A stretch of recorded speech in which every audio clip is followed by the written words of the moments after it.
समय बीतता गया और अनजाने में 20 दिन से अधिक समय बीत गया। इस समय पूरा शहर जोश में था। चयन का दिन करीब आ रहा था। लोगों को उत्साहित और तरस रहा था। इस अवधि के दौरान कुछ परिवार खुश थे जबकि अन्य दुखी थे। हालांकि जियांग जियाओफान के लिए सब कुछ अच्छी दिशा में विकसित हो रहा था। अमृत के पोषण और कठिन प्रशिक्षण के साथ लोंगशी आधे महीने में एक नश्वर शरीर से लेवल 4 नश्वर शरीर में चले गए। हालांकि यह ऊंचा नहीं था, फिर भी कोई उसकी आभा और ताकत में बदलाव को स्पष्ट रूप से महसूस कर सकता था। पतली लड़की को अपनी आस्तीन और अपनी बाहों की मांसपेशियों को ऊपर उठाते हुए देखकर जियांग जियाओफान उसके लिए थोड़ा खेद महसूस किए बिना नहीं रह सका। हालांकि लोंगशी को इसकी बिल्कुल भी परवाह नहीं थी। इसके बजाय वह हमेशा बहुत उत्साहित रहती थी और उसने प्यारी आवाज में जियांग जियाओफान से पूछा, मास्टर मास्टर, क्या आपको लगता है कि शी के बाइसेप्स बड़े हैं? इस मांसल लोलिता का सामना करते हुए जियांग जियाओफान केवल हंस सकता था। वह सतह पर भयानक लग रही थी, लेकिन वह अपने दिल में कोस रहा था। बेशक जियांग जियाओफान भी पिछले 1 महीने से बेकार था। स्पिरिट डिवोरिंग स्टोन की शक्ति के तहत उनका भौतिक शरीर सफलतापूर्वक लेवल 6 स्पिरिट बॉडी तक पहुंच गया था। इस प्रगति को देखते हुए वह अधिकतम 2 महीनों में अगले भौतिक शरीर क्षेत्र में प्रवेश करने में सक्षम होगा। सबसे उल्लेखनीय बात स्वाभाविक रूप से उनका कीमिया कौशल था। इस आधे महीने में उन्होंने न केवल इंटरस्पेशियल रिंग में सभी आध्यात्मिक जड़ी बूटियों को अमृत में परिष्कृत किया, बल्कि वे इंपीरियल ड्रग डिवीजन में भी गए। लिबुयान ने देखा कि वह सीधे दवा के गोदाम में गया और उसका चेहरा हरा हो गया। राजकुमारी के शाही चिकित्सक के रूप में वह जियांग जियाओफान को वह आध्यात्मिक जड़ी बूटियां कैसे नहीं दे सका जो वह चाहता था। लिबुयान शिकायत करने गए, लेकिन लोंगतियान ने उन्हें मौके पर ही खारिज कर दिया, जिन्होंने उनसे जियांग जियाओफान के साथ पूरा सहयोग करने के लिए कहा। इस बार जियांग जियाओफान 2 इंटरस्पेशियल रिंग्स लाए, जिनमें एक बार में 10 मिलियन आध्यात्मिक जड़ी बूटियां थीं और उन सभी को परिष्कृत किया गया था। लेकिन एक बात थी, और वह ये थी कि उसके कीमिया कौशल स्वर्ग स्तर 10 तक पहुंचने के बाद भले ही उसकी दक्षता पहले से ही पूरी थी, वह आगे नहीं बढ़ सका। इस बिंदु के संबंध में यहाँ तक कि लियान हेंजू भी इसका पता नहीं लगा सके और अंत में वह इसे केवल कुछ समय के लिए अलग रख सके। जाए, इस अवधि के दौरान आपने गश्त से बहुत अधिक ऊर्जा समाप्त कर दी है। आपको कुछ दिनों के लिए आराम करना चाहिए ताकि आप ड्रैगन वेन में प्रवेश करने के लिए अपनी ऊर्जा पुनः प्राप्त कर सकें। जियांग जियाओफान ने लोंगशी के कंधे को थपथपाया, जो पहले से पतला और कमजोर था और अब केवल कठोर मांसपेशियों को ही महसूस किया जा सकता था। ठीक है, फिर मास्टर, क्या आप मेरे साथ महल में आ रहे हैं? लोंगशी ने अपनी बड़ी बड़ी आंखें झपकाईं और उत्साह से पूछा। जियांग जियाओफान ने अपना माथा पकड़ लिया और हंसे। हो सकता है कि मैं कुछ दिनों के लिए बाहर जा रहा हूँ, जब मैं वापस आऊंगा तो तुम्हें ढूंढूंगा। क्या मैं नहीं जा सकता? नहीं, ठीक है फिर। दवा लेना बंद न करें, समय पर रहना याद रखें। ठीक है। अल्पविराम। लोंगशी और 3 भाइयों को बसाने के बाद जियांग जियाओफान लंबे समय तक नहीं रहे, बल्कि सीधे राजधानी छोड़ दी। आखिरकार वह लोंगशी का रक्षक था। जब तक लोंगशी सहमत था, वह स्वतंत्र रूप से राजधानी छोड़ सकता था। और इस यात्रा का उद्देश्य किसी और चीज के लिए नहीं था, बल्कि स्वर्ग विध्वंसक तलवार के लिए था जो भंडारण रिंग में चुपचाप पड़ी थी। यह अमर हथियार बेहद शक्तिशाली था, लेकिन इसकी रक्षा के लिए राक्षसी आत्मा के बिना इसका इस्तेमाल नहीं किया जा सकता था। इसमें शक्ति थी, लेकिन स्क्रैप धातु के टुकड़े की तरह इसका उपयोग नहीं किया जा सकता था। हेंजू ने कहा कि उनके पास राक्षसी आत्मा प्राप्त करने का एक तरीका है। इस बार उन्होंने स्वाभाविक रूप से हेंजू के निर्देशों का पालन किया और एक जगह पर चले गए। जियांग जियाओफान का उद्देश्य सोल परचिंग वन से गुजना और नर्क के शाश्वत वन में प्रवेश करना था। नर्क का शाश्वत वन उत्तरी सीमा रेखा के उत्तर पूर्वी क्षेत्र के सीमावर्ती वन के रूप में विशाल था। इतना ही नहीं, वहाँ एक शहर भी था, झाओयांग सिटी। राजा पिंगुई और बाई परिवार वहाँ रहते थे। वे पूर्वी सीमा पर रक्षा की एक महत्वपूर्ण पंक्ति भी थे और जियांग जियाओफान जिस स्थान पर जाना चाहते थे वह ये सीमा थी। हेंजू ने एक बार कहा था कि यद्यपि मुख्य भूमि पर सभी मार्शल संप्रभु गिर गए थे, फिर भी कई मार्शल किंग थे। इंपीरियल सिटी में कुलीन परिवारों से केवल कुछ मार्शल किंग थे। पहाड़ों और जंगलों में छिपे मार्शल किंग्स की संख्या इंपीरियल सिटी की संख्या से कहीं अधिक थी। जियांग जियाओफान जिस व्यक्ति से मिलना चाहता था वह एक मार्शल किंग था। ये व्यक्ति हेंजू का पुराना दोस्त था। हेंजू के अनुसार इस व्यक्ति के पास एक राक्षसी आत्मा थी जिसे वश में कर लिया गया था और वह इस अमर हथियार के योग्य था। ये खबर सुनकर जियांग जियाओफान ने उसे रुकने नहीं दिया। वह तुरंत पूर्वोत्तर की ओर चला गया। हालांकि उत्तरी सीमा रेखा विशाल थी और जियांग जियाओफान की गति के कारण उसे उस तक पहुंचने में 3 से 5 दिन लगेंगे। अंत में वह तापिर की पीठ पर सवार हुआ और तेजी से आगे बढ़ा। उन्होंने रास्ते में कई स्टॉप नहीं बनाए, लेकिन फिर भी उन्हें वहां पहुंचने में पूरे 2 दिन लग गए। शाम को हेंजू के मार्गदर्शन में वे तीनों एक छोटी सी धारा में आ गए। ऊपर की ओर लगभग 100 मीटर की दूरी पर एक फूस की झोपड़ी थी। झोपड़ी के बगल में एक लकड़ी की बाड़ थी जो 2 सब्जियों के खेतों को अलग करती थी। सफेद बालों और भौहों वाला एक बूढ़ा आदमी धारा के पास खड़ा था। उसने अपनी पतलून उतार दी और ऐसे पेशाब किया जैसे आसपास कोई ना हो जाने के बाद उसने अपने शरीर को 2 बार हिलाया। हेंजू बहुत दूर खड़ा नहीं था, जोर से हंस रहा था। तुम पुरानी बात हो, तुम अभी मरे नहीं हो। बूढ़े आदमी का झुका हुआ शरीर हिल गया और उसने जल्दी से अपने खजाने को दूर कर दिया। उसने हेंजू की ओर जमकर देखा और शाप दिया, बूढ़े कमीने, क्या तुम भी मरे नहीं हो? उद्धरण चिन्ह। जैसे ही उसने ऐसा कहा, वे दोनों गायब हो गए और अगले सेकंड में एक साथ दिखाई दिए। 2 शक्तिशाली ताकतें टकराईं। बूम! 100 मीटर के भीतर रेत और बजरी उड़ गई और सब कुछ पाउडर में बदल गया। धारा काट दी गई और पेड़ नष्ट हो गए। मध्यम रोशनी में खड़ी रही बस फूस की झोपड़ी। वे दोनों एक ही समय में जमीन पर उतरे और सांस लेने के लिए हौंफने लगे। हेंजू मुस्कुराया और कहा, पुरानी बात, तुम बूढ़े हो, आप पहले की तरह मजबूत नहीं हैं। बूढ़ा भी मुस्कुराया और बोला, बूढ़े कमीने, मैंने तुम्हें कुछ 100 साल से नहीं देखा है। आप स्काई मार्शल आर्ट्स क्षेत्र में कचरा कैसे बन गए? हालांकि मेरी ताकत वापस आ गई है, फिर भी मैं अगले 200 वर्षों तक जीवित रह सकता हूँ। क्या आप कर सकते हैं? हेंजू की जहरीली जीभ सक्रिय हो गई और उसने कोई दया नहीं दिखाई। बूढ़े आदमी ने स्वाभाविक रूप से कोई कमजोरी नहीं दिखाई। उसने ठिठुरते हुए खर्राटे लिए और कहा, मैंने पिछले कुछ 100 वर्षों से अच्छा जीवन जिया है। मैं तुम जैसी मम्मी से अलग हूँ। आप केवल ताबूत में रहना जानते हैं। मैं जो कर रहा हूँ उसे रणनीति कहा जाता है। तुम्हें कुछ नहीं पता। आप इसे एक रणनीति कहते हैं। कचरा। F तारांकन सीके, मेरी लात खाओ। उद्धरण चिन्ह। आप उद्धरण चिन्ह। वे दोनों ऐसे झगड़ने लगे जैसे आसपास कोई और ना हो। हालांकि ये स्पष्ट था कि मार्शल किंग बूढ़ा व्यक्ति अपनी ताकत दबा रहा था, अन्यथा हैंजू उसके लिए एक मैच नहीं होगा। तापिर और जियांग जियाओफान जहां थे वहीं खड़े रहे और दोनों को खाली लड़ते हुए देखा। वे थकावट से जमीन पर लेट गए, जोर से हॉन्फने लगे और बहुत पसीना आने लगा। तभी लड़ाई बंद हुई। वे दोनों एक दूसरे के सामने सिर करके जमीन पर लेट गए। बूढ़े आदमी ने आखिरकार मुख्य विषय के बारे में सोचा और पूछा, बूढ़े कमीने, मैंने तुम्हें कुछ 100 वर्षों से नहीं देखा है। तुम यहाँ सिर्फ मुझसे लड़ने के लिए नहीं आए थे, है ना? नहीं, मैं वास्तव में तुम्हें ढूंढने आया हूँ क्योंकि मुझे तुम्हारी गौरैया चाहिए। हैंजू उठ बैठे और मनहूस मुस्कुराए। बूढ़े ने अपने क्रॉच को नीचे देखा। उसने अपना हाथ उठाया और हैंजू के चेहरे पर थप्पड़ मारा। वह शर्मा गया और बोला, तुम विकृत हो। जैसे ही उसने बोलना समाप्त किया, उसकी आकृति चमक उठी और वह सीधे फूस की झोपड़ी में उड़ गया। फूस की कुटिया थोड़ी हिल गई और फिर कोई हलचल नहीं हुई। हैंजू ने अपना सिर घुमाया और जियांग जियाओफान और तापिर से कहा, यहाँ रुको, मैं उससे बात करूंगा। कहकर वो छप्पर वाली कुटिया में उड़ गया। कुछ ही समय बाद फूस की झोपड़ी हिलने लगी और चरमराती आवाजें सुनाई देने लगीं। उसी समय यह एक पुरानी और कम विलाप के साथ था। जोहू कैंग के साथ हुई घटना के बाद से येहुआन को दूसरों पर भरोसा नहीं था। उसे डर था कि ग्रैंड एल्डर के इरादे खराब थे। आखिरकार वे दोनों जोहू उपनाम थे। जल्द ही उन्हें ग्रैंड एल्डर का निवास मिल गया और उन्हें सोंग सुएजिंग और निर्णायक सोंग मिल गए। तुम यहाँ क्यों हो? क्या आप प्रशिक्षण के लिए बाहर नहीं जा रहे हैं? सोंग सुएजिंग, जो खेती कर रही थी, ये पूछे बिना नहीं रह सकी कि उसने येहुआन को कब देखा। हाँ, तो मैं बाहर जाने से पहले आपको नमस्ते कहना चाहता था। येहुआन आगे बढ़ा और सोंग सुएजिंग को धीरे से गले लगाया। सोंग सुएजिंग ने विरोध नहीं किया और अपनी ठुड्डी येहुआन के कंधे पर झुका दी और धीरे से पूछा, तुम क्या कर रहे हो? कुछ नहीं, यह आपके लिए है। येहुआन ने अचानक एक और सामान निकाला। ये क्रिस्टल स्पष्ट बालियों की एक जोड़ी थी। सोंग सुएजिंग ने खुशी खुशी इसे ले लिया और पहन लिया। वो थोड़ा हैरान हुई और बोली, तुम अचानक मुझे गहने क्यों दे रहे हो? ये काफी सुंदर है। यह कोई साधारण सहायक उपकरण नहीं है, ये खेती के लिए उपयोगी है। आपको इसे पहनना चाहिए, येहुआन ने लापरवाही से समझाया। हालांकि झुमके की इस जोड़ी के कारण उन्हें बहुत सारे भक्षण खर्च करने पड़े। झुमके की इस जोड़ी में एक विशेष संरचना थी जो एक महत्वपूर्ण क्षण में उसकी जान बचा सकती थी। 2 बार, इतना ही नहीं, भले ही बालियां खाली गईं, फिर भी येहुआन उन्हें प्राप्त कर सकता था।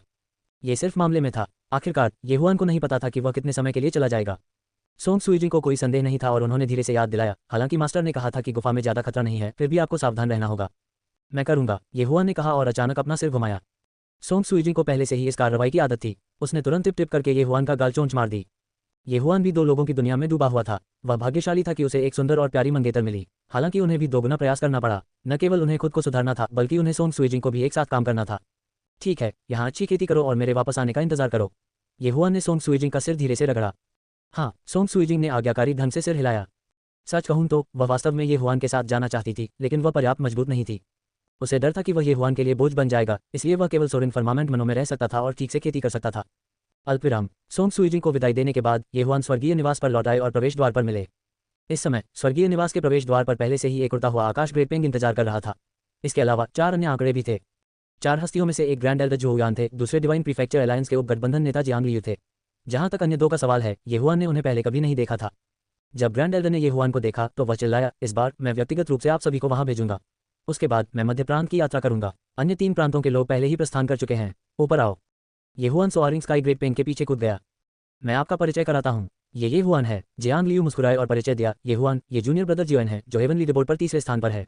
ये शिनफी है जो हेवन लीडरबोर्ड पर 4थे स्थान पर है। उद्धरण चिन्ह। अभिवादन वरिष्ठ भाइयों। येहुआन ने जल्दी से अपनी मुठ्ठियां पकड़ लीं।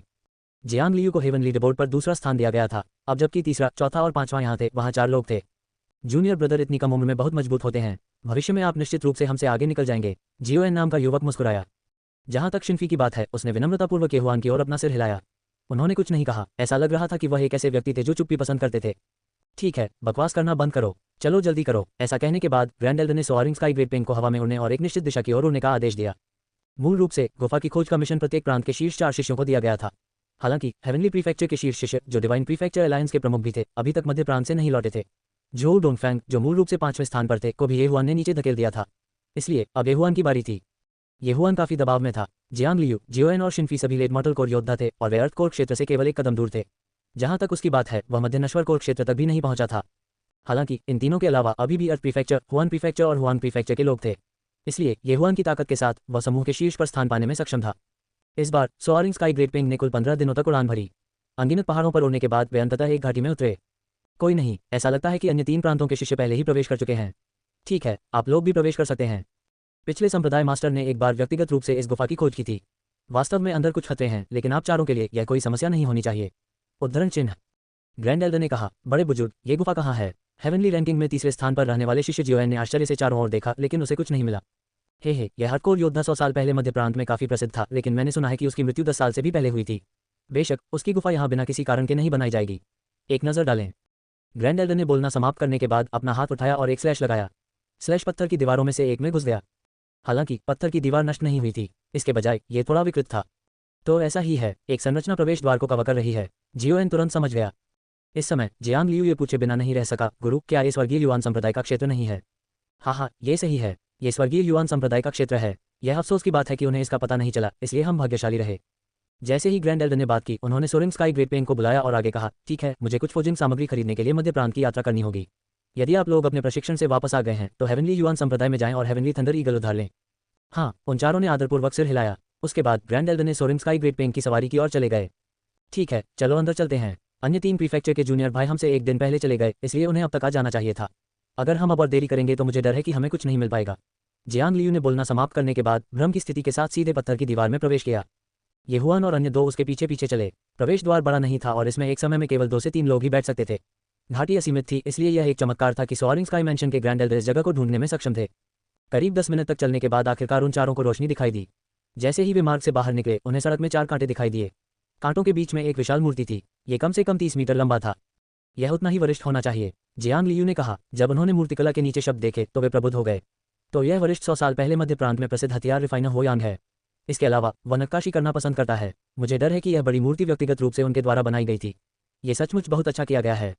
अध्याय का अंत हो यांग। तो यह वह है। मैंने सुना है कि इस वरिष्ठ को सरणियों का अध्ययन करना पसंद है और उसके पास कुछ हुआन बीस्ट कठपुतलियां हैं। ऐसा लगता है जैसे इस महल में खतरे ये हुआन जानवर कठपुतलियां हैं। जियोएन कहने से खुद को नहीं रोक सका।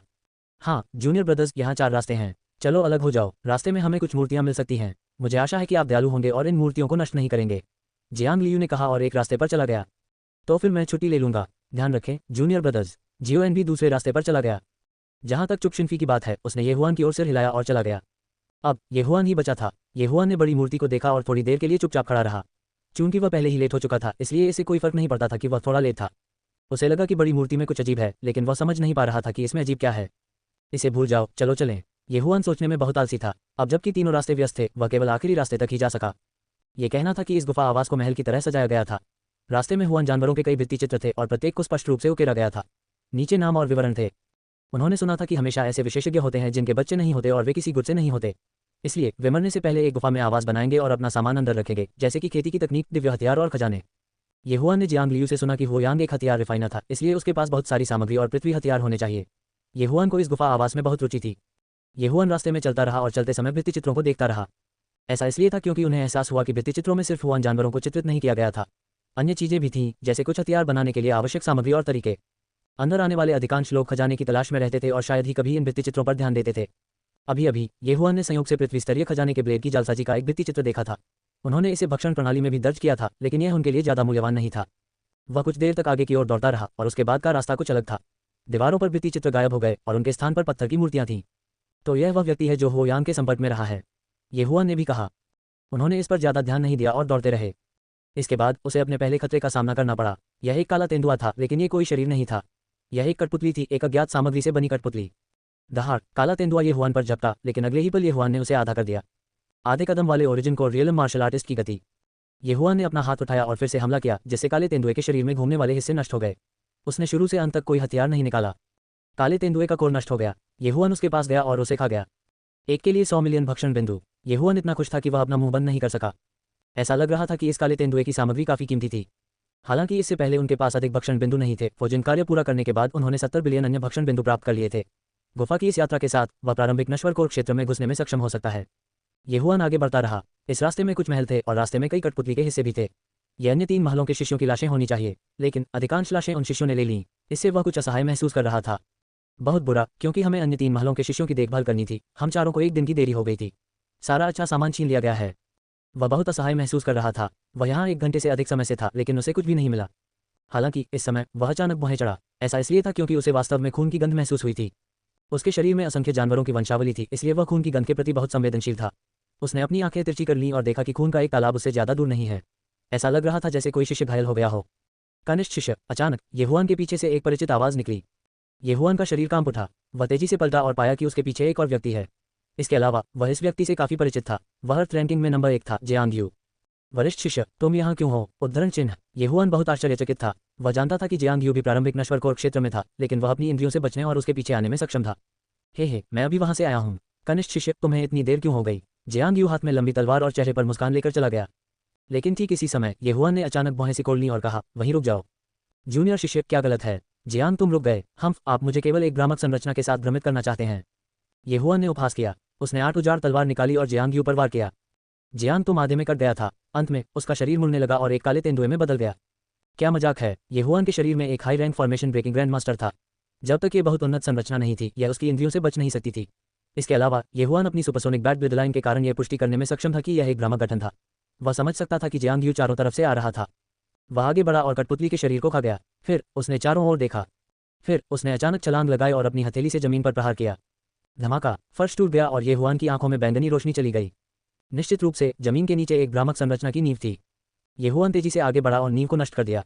फिर वह क्रिस्टल पत्थरों को अंदर ले गया। वहां कुल 100 उच्च श्रेणी के क्रिस्टल पत्थर थे, जो 10,000 मध्य श्रेणी के क्रिस्टल पत्थरों के बराबर थे। एक छोटी भ्रामक संरचना का उपयोग प्रतिदिन केवल एक ही किया जा सकता है। ये 100 उच्च श्रेणी के क्रिस्टल पत्थर अगले 30 वर्षों तक चल सकते हैं, ये हुआन ने मन में सोचा। उसे अचानक याद आया कि हुओ यान का 100 साल पहले निधन हो गया था। दूसरे शब्दों में, इससे पहले यहाँ कम से कम 400 उच्च श्रेणी के क्रिस्टल पत्थर थे। फिर वह फिर से आगे बढ़ने लगा। एक और घंटा बीत गया, लेकिन फिर भी उसे ज़्यादा फायदा नहीं हुआ। वह एक दिन पीछे नहीं रह सका। उसके पास एक दिशा में जितनी तेजी से दौड़ सकता था, दौड़ने के अलावा कोई विकल्प नहीं था। उसे बाकी चेलों से आगे रहना था। उसकी गति अत्यंत तेज थी। उन्होंने अनुमान लगाया कि हुओयान की गुफा में प्रवेश करने वाले 16 लोगों में से उनकी ताकत निश्चित रूप से शीर्ष 4 में थी। इसके अलावा जरूरी नहीं कि वह चौथे स्थान पर हो। 1 घंटे की दौड़ दूसरों के लिए 2 या 3 घंटे की दौड़ के बराबर थी। आधे दिन में ही वह गुफा में घुस गया था। क्या ये गुफा थोड़ी बड़ी नहीं है? इस जगह को बनाने में विशेषज्ञों के एक समूह को कुछ साल लगेंगे। ये हुआन ने अपने मन में अनुमान लगाया। वह आधे दिन से इधर उधर भाग रहा था और उसे यकीन था कि वह 2 बार नहीं दौड़ा था। आधे दिन में ही उसने दर्जनों कठपुतलियों को मार डाला था। संयोग से प्राप्त वस्तुओं को शामिल करते हुए उनकी फसल 1000 मध्य रैंक के क्रिस्टल पत्थरों से अधिक हो गई थी। अब उसके पास 1000 अंक ही कम थे और वह 10,000 अंक को तोड़ने में सक्षम होगा। किसी को यह स्वीकार करना होगा कि सोअरिंग हेवन मैंशन के सेक्ट मास्टर बहुत उदार थे। यदि वह स्वयं इस गुफा का पता लगाएं तो उनकी फसल निश्चित रूप से खगोलीय होगी। लेकिन उसने इसे ये हुआन और अन्य 16 लोगों को दे दिया। ठीक इसी समय गड़गड़ाहट, गुफा के भीतर से अचानक तेज आवाज निकली। ये निश्चित रूप से एक साधारण लड़ाई की आवाज नहीं थी। क्या चल रहा है? ये हुआन चौंक गया। फिर उसे एहसास हुआ कि आवाज उसके बहुत करीब थी। बिना किसी हिचकिचाहट के वह ध्वनि के स्रोत की ओर दौड़ा। 1 मिनट से भी कम समय में उन्होंने 10 मीटर लंबी एक विशाल कठपुतली को एक युवक का पीछा करते हुए देखा, जिसने प्रोफाउंड डिपार्टमेंट के शिष्य वस्त्र पहने हुए थे। जब युवक ने ये हुआन को देखा तो वह जोर से चिल्लाया, वरिष्ठ शिष्य, ये सावधान रहें। यह एक मिड मॉडल कोर योद्धा के बराबर कठपुतली है। ये हुआन स्थिर खड़ा रहा और एक पल के लिए महसूस किया। ये पुष्टि करने के बाद कि यह युवक वास्तव में एक इंसान था और कोई भ्रम पैदा करने वाला नहीं था, वह तुरंत वहां पहुंच गया। रास्ते से हट जाओ, ये हुआन गहरी आवाज में चिल्लाया। फिर उसने 8 उजाड़ तलवार निकाली। Mid rank earth rank martial skill sky breaking slash. ये हुआन द्वारा डैनेसेंस की एक अत्याचारी लहर को तुरंत नष्ट कर दिया गया, जिससे एक बड़ा स्लैश बन गया। स्लैश तेजी से युवक के पास से गुजरा, फिर उसने विशाल कठपुतली को टक्कर मार दी।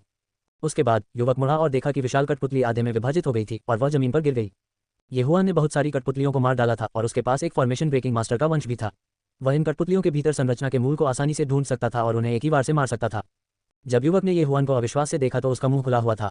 इस समय ये हुआन को एहसास हुआ कि यह युवक डिवाइन प्रीफेक्चर अलायंस का भी सदस्य था। भाई, ये वास्तव में शक्तिशाली हैं। तुमने एक ही बार में कठपुतली को मार डाला, युवक ने चिल्लाकर कहा। धन्यवाद भाई, ये मेरी जान बचाने के लिए। मैं वू शान हूँ। ये हुआन धीरे धीरे आगे बढ़े। फिर उन्होंने कहा, हालांकि आप घायल हैं, फिर भी आप एक दिव्य कोर योद्धा हैं। वह इस कठपुतली को क्यों नहीं हरा सकता? उद्धरण चिन्ह खांसी। वुशान सूखकर हंसे और शर्म से बोले, इस कठपुतली का बचाव बेहद मजबूत है। मेरे पास अर्थ ग्रेड हथियार नहीं है। हालांकि मैं केवल अपनी अर्थ ग्रेड मार्शल आर्ट से इसकी रक्षा को तोड़ सकता हूँ। मैं निश्चित रूप से अपने सभी जिंदानसार का उपयोग करूंगा। मैं देख रहा हूँ। ये हुआन ने अपना सिर हिलाया। हालांकि उसने 10 अर्थ ग्रेड हथियार दे दिए थे, लेकिन ऐसा लग रहा था कि सोअरिंग हेवन मैंशन ने उन्हें अभी तक अपने किसी भी शिष्य को नहीं दिया है। वे शायद उन्हें पुरस्कार के रूप में उपयोग करने के बारे में सोच रहे थे।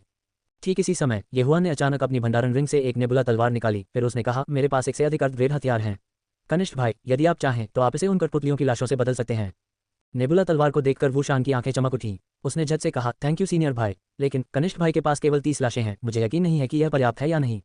ये काफी है, उन सभी को मुझे दे दो। ये हुआन ने अपना सिर हिलाया। एक अर्थ ग्रेड हथियार 200,000 मध्य रैंक क्रिस्टल के बराबर था। यदि वह मध्य प्रांत में एक खरीदता तो उसकी कीमत 300,000 मध्य रैंक के क्रिस्टल होती। हालांकि इन कठपुतलियों की लाशें पैसे के लिए बेची जा सकती थी, लेकिन वे पास की आग नहीं बुझा सकती थी।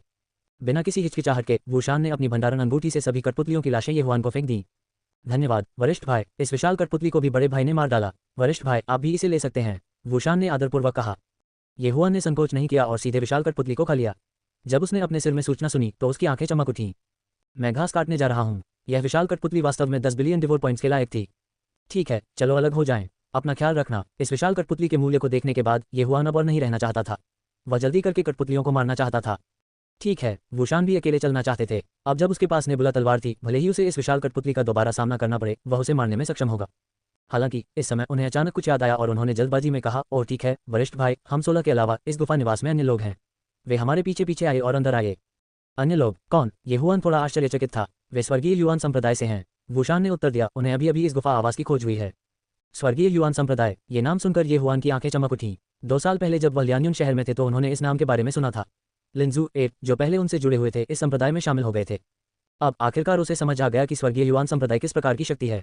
ये दक्षिणी क्षेत्र में अधिपति संप्रदाय था और उसने सुना कि यह सोआरिंग हेवन मैंशन से भी अधिक मजबूत था। मैं समझता हूँ, मुझे बताने के लिए धन्यवाद जूनियर भाई। ये हुआन ने अपना सिर हिलाया, फिर वह चला गया। इस गुफा आवास का कोई मालिक नहीं था और यह अभी भी स्वर्गीय युआन संप्रदाय के क्षेत्र में था। जब तक हितों का टकराव नहीं होगा, ये हुआन उन लोगों से परेशान नहीं होंगे। आखिरकार समतल करना अधिक महत्वपूर्ण था। हालांकि उनके कदम अनजाने में और तेज हो गए थे। उन्हें उम्मीद नहीं थी कि स्वर्गीय युआन संप्रदाय इस गुफा आवास की खोज करेगा। अब प्रतियोगिता बहुत बड़ी होगी। उन्होंने अनुमान लगाया कि यदि उन्हें उनमें से 1 दर्जन कठपुतलियां मिल गईं, तो वह प्रारंभिक नश्वरकोर क्षेत्र में घुसने में सक्षम होंगे। बूम! इससे पहले कि ये हुआन कोने को घुमाता, उसने एक दूसरी विशाल कठपुतली देखी। जब यह विशाल कठपुतली ये हुआन की आंखों में घुसी तो उसने अपना हाथ उठाया और उसे आधा आधा कर दिया। एक निम्न श्रेणी का पृथ्वी हथियार, एक मध्य श्रेणी का पृथ्वी मार्शल कौशल और एक तलवार सम्राट की वंशावली। इन 3 कारकों ने ये हुआन के हमले को विशाल कठपुतली की रक्षा को आसानी से तोड़ने की अनुमति दी। अन्य 10 बिलियन डिवोर पॉइंट। इससे पहले ग्रैंड एल्डर ने कहा था कि यह गुफा निवास उनके लिए कुछ भी नहीं था। दूसरे शब्दों में, इस गुफा आवास में सबसे मजबूत चीज यह विशाल कठपुतली होनी चाहिए। अधिक से अधिक इसकी तुलना लेट मॉर्टल कोर योद्धा से की जा सकती थी और कोई अर्थ कोर योद्धा नहीं होना चाहिए। परिणामस्वरूप ये हुआन थोड़े से भी डर के बिना भागने लगा। ठीक इसी समय वह गुफा आवास के सबसे गहरे हिस्से में पहुंचे थे। बूम! एक और तेज आवाज ये हुआन के कानों में पड़ी, लेकिन इस बार ये पहले से अलग था। किसी के लड़ने की आवाज थी। मुझे आश्चर्य है कि यह कौन है। ये हुआन उत्सुकता से दौड़ पड़ा। जब उसने कोना मोड़ा तो वह भी दंग रह गया। इस बार वहां सिर्फ एक विशाल कठपुतली नहीं थी, उनमें से 5 थे। अरे, मैंने बहुत पैसा कमाया है। ये हुआन बहुत खुश हुआ, लेकिन वह तुरंत नहीं गया। इसके बजाय वह निरीक्षण करता रहा। ठीक इसी समय 3 लोग 5 विशाल कठपुतलियों के विरुद्ध लड़ रहे थे। उनमें से एक वुशान था, जिससे ये हुआन अभी अभी मिला था। तो यह वह है। इस आदमी की किस्मत वास्तव में खराब है, एक बार में उनमें से 5 से मिलना। लेकिन अन्य 2 को स्वर्गीय युआन संप्रदाय का शिष्य होना चाहिए। उद्धरण चिन्ह। उन्हें स्वर्गीय युआन संप्रदाय के 2 शिष्यों से एक साथ मिलने की उम्मीद नहीं थी। लेकिन जब उसने दोनों व्यक्तियों को देखा तो वह अपनी भौहें सिकोड़ने से खुद को नहीं रोक सका। ये 2 स्वर्गीय युआन संप्रदाय के शिष्य प्रारंभिक नश्वरकोर योद्धा थे और वे दोनों अपने हाथों में पृथ्वी के हथियार पकड़े हुए थे। वे एक साथ 3 विशाल कठपुतलियों के खिलाफ लड़ रहे थे। जहां तक वुशान का सवाल है, जो हाल ही में मॉर्टल कोर क्षेत्र में पहुंचा था, वह अकेले ही 2 कठपुतलियों के खिलाफ लड़ रहा था। ये 2 आदमी वास्तव में घृणित हैं। उन्होंने वास्तव में उसके लिए 2 कठपुतलियां छोड़ी हैं। नहीं, ये दोनों व्यक्ति वुशान को मारने की कोशिश कर रहे हैं, फिर उसकी लाश इकट्ठा कर रहे हैं। उद्धरण चिन्ह। ये हुआन को तुरंत एहसास हुआ कि क्या हो रहा था। बिना किसी हिचकिचाहट के वह बाहर निकल गया। लेकिन ठीक इसी समय स्वर्गीय युआन संप्रदाय के 2 शिष्यों में से एक ने वुशान की पीठ पर मुक्का मारा। मुक्का वुशान की पीठ पर लगा, जिससे वह गंभीर रूप से घायल हो गया। वुशान जमीन पर गिर गया, उसका चेहरा सदमे से भर गया। उसके लिए 2 विशाल कठपुतलियों के खिलाफ लड़ना पहले से ही मुश्किल था और अब उस पर घात लगाकर हमला किया गया था। उस पर तुरंत एक विशाल कठपुतली ने पैर रख दिया। यह विशाल कठपुतली बहुत तेज नहीं थी, लेकिन इसकी रक्षा मजबूत थी और इसका हमला भी कमजोर नहीं था। अपने 10 मीटर लंबे शरीर के साथ वह आसानी से हाफ सटे ओरिजिन कोर योद्धा को मौत के घाट उतार सकता था। वुशान सिर्फ एक नश्वर कोर योद्धा था जो अभी अभी नश्वर कोर क्षेत्र में पहुंचा था। हालांकि वह कुचले जाने के बाद नहीं मरेगा, लेकिन वह मौत से दूर नहीं होगा। लानत है। ये देखकर ये हुआन भी सहज रूप से पूरी गति से दौड़ा, लेकिन फिर भी उसे एक कदम बहुत देर हो चुकी थी। धमाका! विशाल कठपुतली नीचे गिर गई और मरते हुए वुशान को मांस के पेस्ट में बदल दिया। उसका शरीर बुरी तरह से क्षत विक्षत हो गया था और उसका सिर भी कुचल दिया गया था। ये हुआन के कदम रुक गए क्योंकि वह स्तब्ध रह गया। उनके एक साथी शिष्य की वास्तव में उनके सामने मृत्यु हो गई थी। एक पल में उसकी आंखों ने अंतहीन जानलेवा इरादे उगल दिए। यदि यह उस आदमी का गुप्त हमला नहीं होता तो वुशान उसके आने तक रुक पाता। सोआरिंग हेवन मैंशन से एक और है। इस समय छोटी आंखों वाले युवक ने, जिसने वुशान पर चुपचाप हमला किया था, ये हुआन को भी देखा जो कुछ 100 मीटर की दूरी पर खड़ा था। उन्होंने एक हैरान अभिव्यक्ति का खुलासा किया। धिक्कार है, हमें देखा गया, एक अन्य लंबे बालों वाले शिष्य ने धीमी आवाज में कहा। तुम किससे डरते हो? तुम उसके जितने अच्छे नहीं हो। मर जाओ तो सही। आइए इसे जल्दी खत्म करें और इस लड़के को भी मार डालें। यह अध्याय समाप्त नहीं हुआ है, कृपया पृष्ठ पलटें। छोटी आंखों वाले युवाओं को ये हुआन की बिल्कुल भी परवाह नहीं थी। जैसे ही उसने बोलना समाप्त किया, उसने 2 स्लैश के साथ एक विशाल कठपुतली को आधा काट दिया। लंबे बालों वाला शिष्य भी एक से निपटता था। इस समय मैदान में केवल 3 विशाल कठपुतलियां बची थीं। छोटी आंखों वाले युवक ने ये हुआन की ओर देखा और पाया कि ये हुआन भागा नहीं था। वह भी आश्चर्यचकित हो गया और बोला, ओह, यह एक स्वर्गीय निवास शिष्य है। मुझे मत बताओ कि वह स्तब्ध है। जैसे ही वह बोला, उसने आसानी से एक और विशाल कठपुतली से निपट लिया। ये हुआन चुप रहा और चुपचाप देखता रहा। एक और 10 सेकंड के बाद अंतिम 2 विशाल कठपुतलियों को भी आधे में काट दिया गया। हालांकि 2 स्वर्गीय युआन संप्रदाय के शिष्यों को मूल नहीं मिला, लेकिन उन्होंने पहले ही 5 कठपुतलियों को पंगु बना दिया था। ये 5 अपन कठपुतलियां अब उनके लिए खतरा नहीं थी, इसलिए वे कोर को नष्ट करने की जल्दी में नहीं थी। चूहा, अभी तुमने क्या देखा? लड़ाई के बाद छोटी आंखों वाला युवक पूछने से खुद को नहीं रोक सका। वह डरा हुआ है मूर्ख। बस उसे मार डालो। अब भी क्यों बकवास कर रहे हो? लंबे बालों वाला युवक थोड़ा अधीर था। ठीक है, उसे गलत समय पर आने के लिए किसने कहा? उसने अभी अभी मुझे उस मृत व्यक्ति पर चुपचाप हमला करते हुए देखा। छोटी आंखों वाले युवक ने शैतानी मुस्कान दिखाई और कहा, हालांकि चूंकि वह स्वर्गीय निवास से है, इसलिए उसके पास कुछ कौशल हो सकते हैं। आइए किसी भी दुर्घटना से बचने के लिए मिलकर हमला करें। लंबे बालों वाले युवक को कोई आपत्ति नहीं थी। एक पल में उन दोनों ने ये हुआन पर दोनों तरफ से हमला कर दिया। 1 सेकंड से भी कम समय में वे ये हुआन के सामने पहुंचे। इस समय वे अपने दिल में उपहास कर रहे थे क्योंकि ये हुआन अभी भी नहीं हिले थे। वह शायद सचमुच डरा हुआ था। मूर्ख, नरक में जाओ। छोटी आंखों वाले युवक की आंखों में एक जानलेवा इरादा कौंध गया। हालांकि इस समय ये हुआन के दाहिने हाथ की बहुआंग तलवार अचानक टुकड़ों में टूट गई और तुरंत 8 भागों में विभाजित हो गई। बहुआंग पवन हत्या संरचना। वाह! छोटी आंखों वाले युवक ने ये हुआन के सिर पर तलवार तान दी।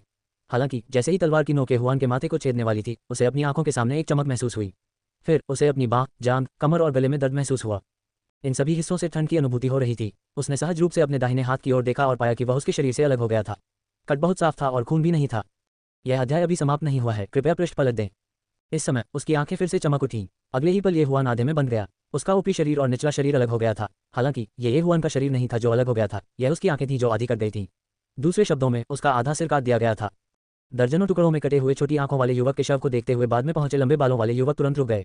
वह 1 सेकंड के लिए चौंक गया, फिर वह तेजी से पीछे हट गया। एक व्यक्ति वास्तव में एक पल में 10 से अधिक टुकड़ों में कट गया था। ये कैसे हुआ? वह समझ नहीं पाया, लेकिन उसे यह सोचने की जरूरत नहीं थी कि आगे क्या हुआ, क्योंकि उसका भाग्य छोटी आंखों वाले युवक जैसा ही था। उसके दर्जनों टुकड़े कर दिए गए। मरने से पहले उसने ये हुआन के सामने 8 नुकीले ब्लेड तैरते हुए देखे। अगर अभी यहाँ कोई और होता तो वे मौत से डर जाते। 2 प्रारंभिक नश्वर कोर योद्धाओं को एक पल में टुकड़ों में काट दिया गया और ये हुआन ने एक उंगली भी नहीं हिलाई। ये हुआन ने अपने प्रतिद्वंद्वी के सवाल का जवाब क्यों नहीं दिया? ऐसा इसलिए था क्योंकि वह किसी मरे हुए आदमी से बात नहीं करना चाहता था। फर्श पर खून के 2 तालाब और अनगिनत टूटे हुए अंग थे। ये हुआन चुपचाप वहां से गुजरा और उनके भंडारण के छल्ले और हथियार एकत्र किए। उसके बाद वह 5 विशाल कठपुतलियों की ओर चला गया। कोर को एक एक करके नष्ट करने के बाद उसने सभी 5 कठपुतलियों को खा लिया। अंत में वह मृत वुशान के सामने चला गया। जूनियर शिष्य वो, मैंने तुमसे बदला लिया है, शांति से रहो। ये हुआन अपने आप में बुदबुदाया। उसके बाद उसने सफेद कपड़े का एक टुकड़ा निकाला और उसे लाश के चारों ओर लपेट दिया। जब वह सोआरिंग हेवन मैंशन में लौटा तो उसने इसे अपने भंडारण रिंग में रख दिया और इसे ठीक से दफनाने की योजना बनाई। उसे स्वर्गीय युआन संप्रदाय के बारे में अच्छी धारणा नहीं थी और अब वह उनके प्रति और भी अधिक शत्रुतापूर्ण था। हेवनली युआन संप्रदाय और सोआरिंग हेवन मैंशन को पड़ोसी माना जा सकता है, लेकिन हेवनली युआन संप्रदाय के एक शिष्य ने अपने निजी लाभ के लिए सोआरिंग हेवन मैंशन के एक शिष्य की हत्या कर दी थी। ये हुआन ने अपना मन बना लिया था, अगर उसने फिर कभी स्वर्गीय युआन संप्रदाय के किसी शिष्य को देखा तो वह उन्हें बिना दया के मार डालेगा। हालांकि उसे नहीं पता था कि वह आज भाग्यशाली है या बदकिस्मत। जैसे ही वह 2 स्वर्गीय युआन संप्रदाय के शिष्यों के भंडारण छल्लों की जांच करने वाला था, जल्दबाजी में उठाए गए कदमों की एक श्रृंखला अचानक ये हुआन के कानों में प्रवेश कर गई। क्या यह उनका अपना था या ये स्वर्गीय युआन संप्रदाय का शिष्य था? ये हुआन चुपचाप वहीं खड़ा रहा जहां वह था। यदि वह स्वर्गीय युआन संप्रदाय का शिष्य होता तो वह बिना किसी हिचकिचाहट के उसे मार डालता। यदि वह सोआरिंग हेवन मैंशन का शिष्य होता तो वह उसे चेतावनी देता ताकि वह भी न मरे। पदचाप बहुत तेज थी। वे कम से कम प्रारंभिक नश्वर कोर योद्धा थे और उनमें से कम 2 थे। जब ये हुआन ने कोने से बाहर निकली हुई आकृति देखी तो उसकी भौहें ढीली हो गईं। ये जियांग लियू का बड़ा भाई था जो हेवनली रैंकिंग में दूसरे स्थान पर था। लेकिन जब उसने जियांग लियू के पीछे वाले व्यक्ति को देखा तो उसकी भौहें तुरंत फिर से तन गईं। ये स्वर्गीय युआन संप्रदाय का कोई व्यक्ति था। कनिष्ठ भाई ये। जब जियांग लियू ने ये हुआन को देखा तो वह भी थोड़ा आश्चर्यचकित रह गया। ये हुआन और भी आश्चर्यचकित था। जियांग लियू स्वर्गीय युआन संप्रदाय के किसी व्यक्ति के साथ क्यों था? तो ये कनिष्ठ भाई ये है। जियांग लियू तुरंत भाग गया। अब ये हुआन झिझक रहा था। उसने जियांग लियू के पीछे के युवक की ओर देखा और पूछे बिना नहीं रह सका, वरिष्ठ भाई वह कौन है? मेरे दोस्त शी हैंग स्वर्गीय युआन रैंकिंग में 4थे स्थान पर हैं। जियांग लियू ने लापरवाही से उत्तर दिया। सोआरिंग हेवन मैंशन हेवन, अर्थ, प्रोफाउंड और येलो की 4 जागीरों में से एक थी। लेकिन स्वर्गीय युआन संप्रदाय इतना जटिल नहीं था। इसे केवल आंतरिक वृत्त और बाहरी वृत्त में विभाजित किया गया था। जहां तक आंतरिक वृत्त की बात है, वहां एक स्वर्गीय युआन रैंकिंग थी जो स्वर्गीय युआन रैंकिंग के समान थी। इस शी हैंग को हेवनली युआन रैंकिंग में 4था स्थान दिया गया था, जिसका मतलब था कि वह हेवनली युआन संप्रदाय के सभी शिष्यों में 4थे स्थान पर था। उनकी ताकत शायद असाधारण थी। ठीक इसी समय जियांग लियू ने अचानक ये हुआन की अजीब अभिव्यक्ति देखी। उसने पूछा, ये हुआन तुम्हें क्या हुआ? ये हुआन एक पल के लिए रुका, फिर उसने एक कदम आगे बढ़ाया और कहा, वरिष्ठ भाई, अभी स्वर्गीय युआन संप्रदाय के 2 लोगों ने कनिष्ठ भाई वुशान की हत्या कर दी। क्या? ये सुनकर जियांग लियू और शी हैंग दोनों कांप उठे। उन्होंने उसी समय ये हुआन की आकृति को देखा। सचमुच जमीन पर खून के धब्बे थे और दूर तक अनगिनत टूटे हुए अंग थे। वे सभी किसी के द्वारा बेरहमी से खंडित कर दिए गए थे। जूनियर भाई लुओ। शी हैंग ने अपनी आंखें चौड़ी कर ली और तुरंत दौड़ पड़े। जियांग लियू की अभिव्यक्ति बदल गई। उसे एहसास हुआ कि कुछ गड़बड़ है। स्वर्गीय युआन संप्रदाय के 2 शिष्यों ने गहन विभाग के वुशान को मार डाला और फिर ये हुआन ने उन दोनों को मारकर वुशान का बदला लिया। और अब शी हैंग ने इन 2 लाशों को देखा। जूनियर भाई, क्या हो रहा है? जियांग लियू ने भौहें सिकोड़ ली और पूछा। उसके बाद ये हुआन ने एक भी शब्द गंवाए बिना जो कुछ भी हुआ था उसका वर्णन किया। बकवास। हालांकि इससे पहले कि वह अपना वाक्य पूरा कर पाता, कुछ ही दूरी से जोर से चिल्लाने की आवाज आने लगी। फिर जियांग लियू ने अवचेतन रूप से कहा, चलो चलें। वह ये हुआन के सामने खड़ा था। जेहांग, आवेगी मत बनो, जियांग लियू ने जल्दी से कहा। उसके सामने ये शी हैंग एक सुपर जीनियस था जो मॉडल कोर क्षेत्र में पहुंच गया था। यदि उसने अचानक ये हुआन पर हमला किया तो संभवतः ये हुआन तुरंत मारा जाएगा। शीहेंग ने उदास होकर येहुआन की ओर देखा। इस लड़के ने मेरे स्काई युआन संप्रदाय के 2 शिष्यों को मार डाला, उसे अपनी जान देकर इसकी कीमत चुकानी होगी। ये वे 2 लोग थे जिन्होंने सबसे पहले गुप्त हमला किया था। जियांग लू ने जवाब दिया। हम कौन जानता है कि यह लड़का सच कह रहा है। कौन जानता है, शायद उसने अपने ही कनिष्ठ भाई को अपने हाथों से मार डाला। शीहेंग ने उस पर बिल्कुल भी विश्वास नहीं किया। आखिरकार वह येहुआन को नहीं जानता था। हालांकि जियानिग्लू ने उस पर विश्वास किया। येहुआन कौन था? एक आदमी जो लापरवाही से लाखों मध्य रैंक के क्रिस्टल पत्थर कमा सकता है, वह किसी को मारने और उनके खजाने को चुराने जैसा कुछ क्यों करेगा? उन दोस्त का युआन संप्रदाय के शिष्यों के पास कुल 7 मिलियन मध्य रैंक के क्रिस्टल पत्थर नहीं थे, है ना? येहुआन केवल 3 दिनों में 7 मिलियन मिड रैंक क्रिस्टल पत्थर कमा सकता है, वह इतनी कम धनराशि के लिए इसका युआन संप्रदाय के शिष्यों को क्यों मारेगा? जियांग लियू को विश्वास नहीं हुआ, भले ही उसे पीट कर मार डाला गया हो। असंभव, येहुआन कभी ऐसा काम नहीं करेगा। जियांग लियू ने फिर भी येहुआन पर विश्वास करना चुना। जियांग लियू, मेरे रास्ते से हट जाओ, नहीं तो मुझे असभ्य होने के लिए दोषी मत ठहराओ। शीहेंग की आंखें झिलमिला उठीं, वह मारने को तैयार था। हालांकि येहुआन अभी भी चुपचाप वहां खड़ा था। यदि ऐसा नहीं होता क्योंकि शीहेंग और जियांग लियू एक दूसरे को जानते थे, तो वह पहले ही हमला कर चुका होता। शायद शीहेंग अब तक एक लाश बन चुका होगा। शीहेंग, अगर तुम उसे छूना चाहते हो तो तुम्हें पहले मेरे पास से गुजरना होगा। जियांग लियू ने अपना हथियार निकाला, ऐसा लग रहा था जैसे वह येहुआन की रक्षा करने जा रहा हो। शीहेंग ने अपनी भौहें सिकोड़ लीं और पूछा, क्या आप निश्चित हैं? आप और मैं वास्तव में पहले नहीं लड़े हैं। यदि आप वास्तव में लड़ना चाहते हैं तो मैं, जियांग लियू, आपका साथ दूंगा। मैं ये भी देखना चाहता हूं कि क्या आप हेवनली रैंकिंग में 4थे स्थान पर हैं या मैं हेवनली रैंकिंग में 2रे स्थान पर हैं, अधिक मजबूत हैं। जियांग लियू पीछे नहीं हटे। इस बार शीहेंग झिझक रहे थे। वह उन 2 लाशों को जानता था, वे दोनों प्रारंभिक नश्वरकोर प्रतिभाएं थीं। जब वह जांच करने के लिए गया तो उसे पता चला कि इन दोनों की एक पल में मौत हो गई। इसका मतलब ये था कि येहुआन के पास इनिशियल मॉर्टल कोर योद्धाओं को एक पल में मारने की क्षमता थी। लेकिन जब वह येहुआन के पास से गुजरा तो उसे लगा कि येहुआन सिर्फ एक नश्वरकोर योद्धा था। इसलिए उन्होंने अनुमान लगाया कि येहुआन या तो लेट मॉर्टल कोर योद्धा था या मॉर्टल कोर योद्धा था। वह एक सुपर जीनियस था जो उन प्रतिभाओं को मार सकता था जो उसे उच्च खेती के स्तर पर थे। यदि यह एक पर एक होता तो वह येहुआन से नहीं डरता। लेकिन अब जियांग लियू था। यदि येहुआन ने जियांग लियू के साथ अपनी लड़ाई के दौरान अचानक एक गुप्त हमला किया तो वह समाप्त हो जाएगा। अच्छा, बहुत अच्छा, मैं इसे जाने नहीं दूंगा। बच्चे, बेहतर होगा कि तुम जियांग लियू का अनुसरण करो, अन्यथा अगर मैं तुम्हें देखूं तो तुम एक भयानक मौत मर जाओगे। शीहेंग द्वारा ये शब्द कहे जाने के बाद वह जल्दी में चले गए। उनकी पीठ को देखते हुए जियांग लियू ने राहत की सांस ली। वह शीहेंग उसका दोस्त था और इस वजह से उसका उससे विवाद हो गया था। लेकिन येहुआन सोआरिंग हेवन मैंशन में सबसे मजबूत प्रतिभा थे और वह डिवाइन प्रीफेक्चर अलायंस के सदस्य भी थे। यही कारण है कि जियांग लियू यूं ही खड़े होकर नहीं देख सकते थे। येहुआन, क्या आपने कनिष्ठ शिष्य वुशान की लाश रखी थी? जियांग लियू ने पलटकर पूछा। येहुआन ने सिर हिलाया। उसने वुशान की लाश को अपनी भंडारण अंगूठी में रखा था, लेकिन उसके पास भंडारण अंगूठी नहीं थी। मैंने नहीं सोचा था कि ऐसा कुछ होगा। शीहेंग निश्चित रूप से इस मामले को शांत नहीं होने देंगे। क्या पता वह हमारे 2 पंथों के बीच युद्ध भी छेड़ दे। जियांग लियू ने कहा। फिर उसने अपना सिर घुमाया और कहा, अगला, तुम्हें मेरे साथ आना चाहिए। उसकी कोई जरूरत नहीं, वरिष्ठ शिष्य, मैं अपनी रक्षा कर सकता हूँ।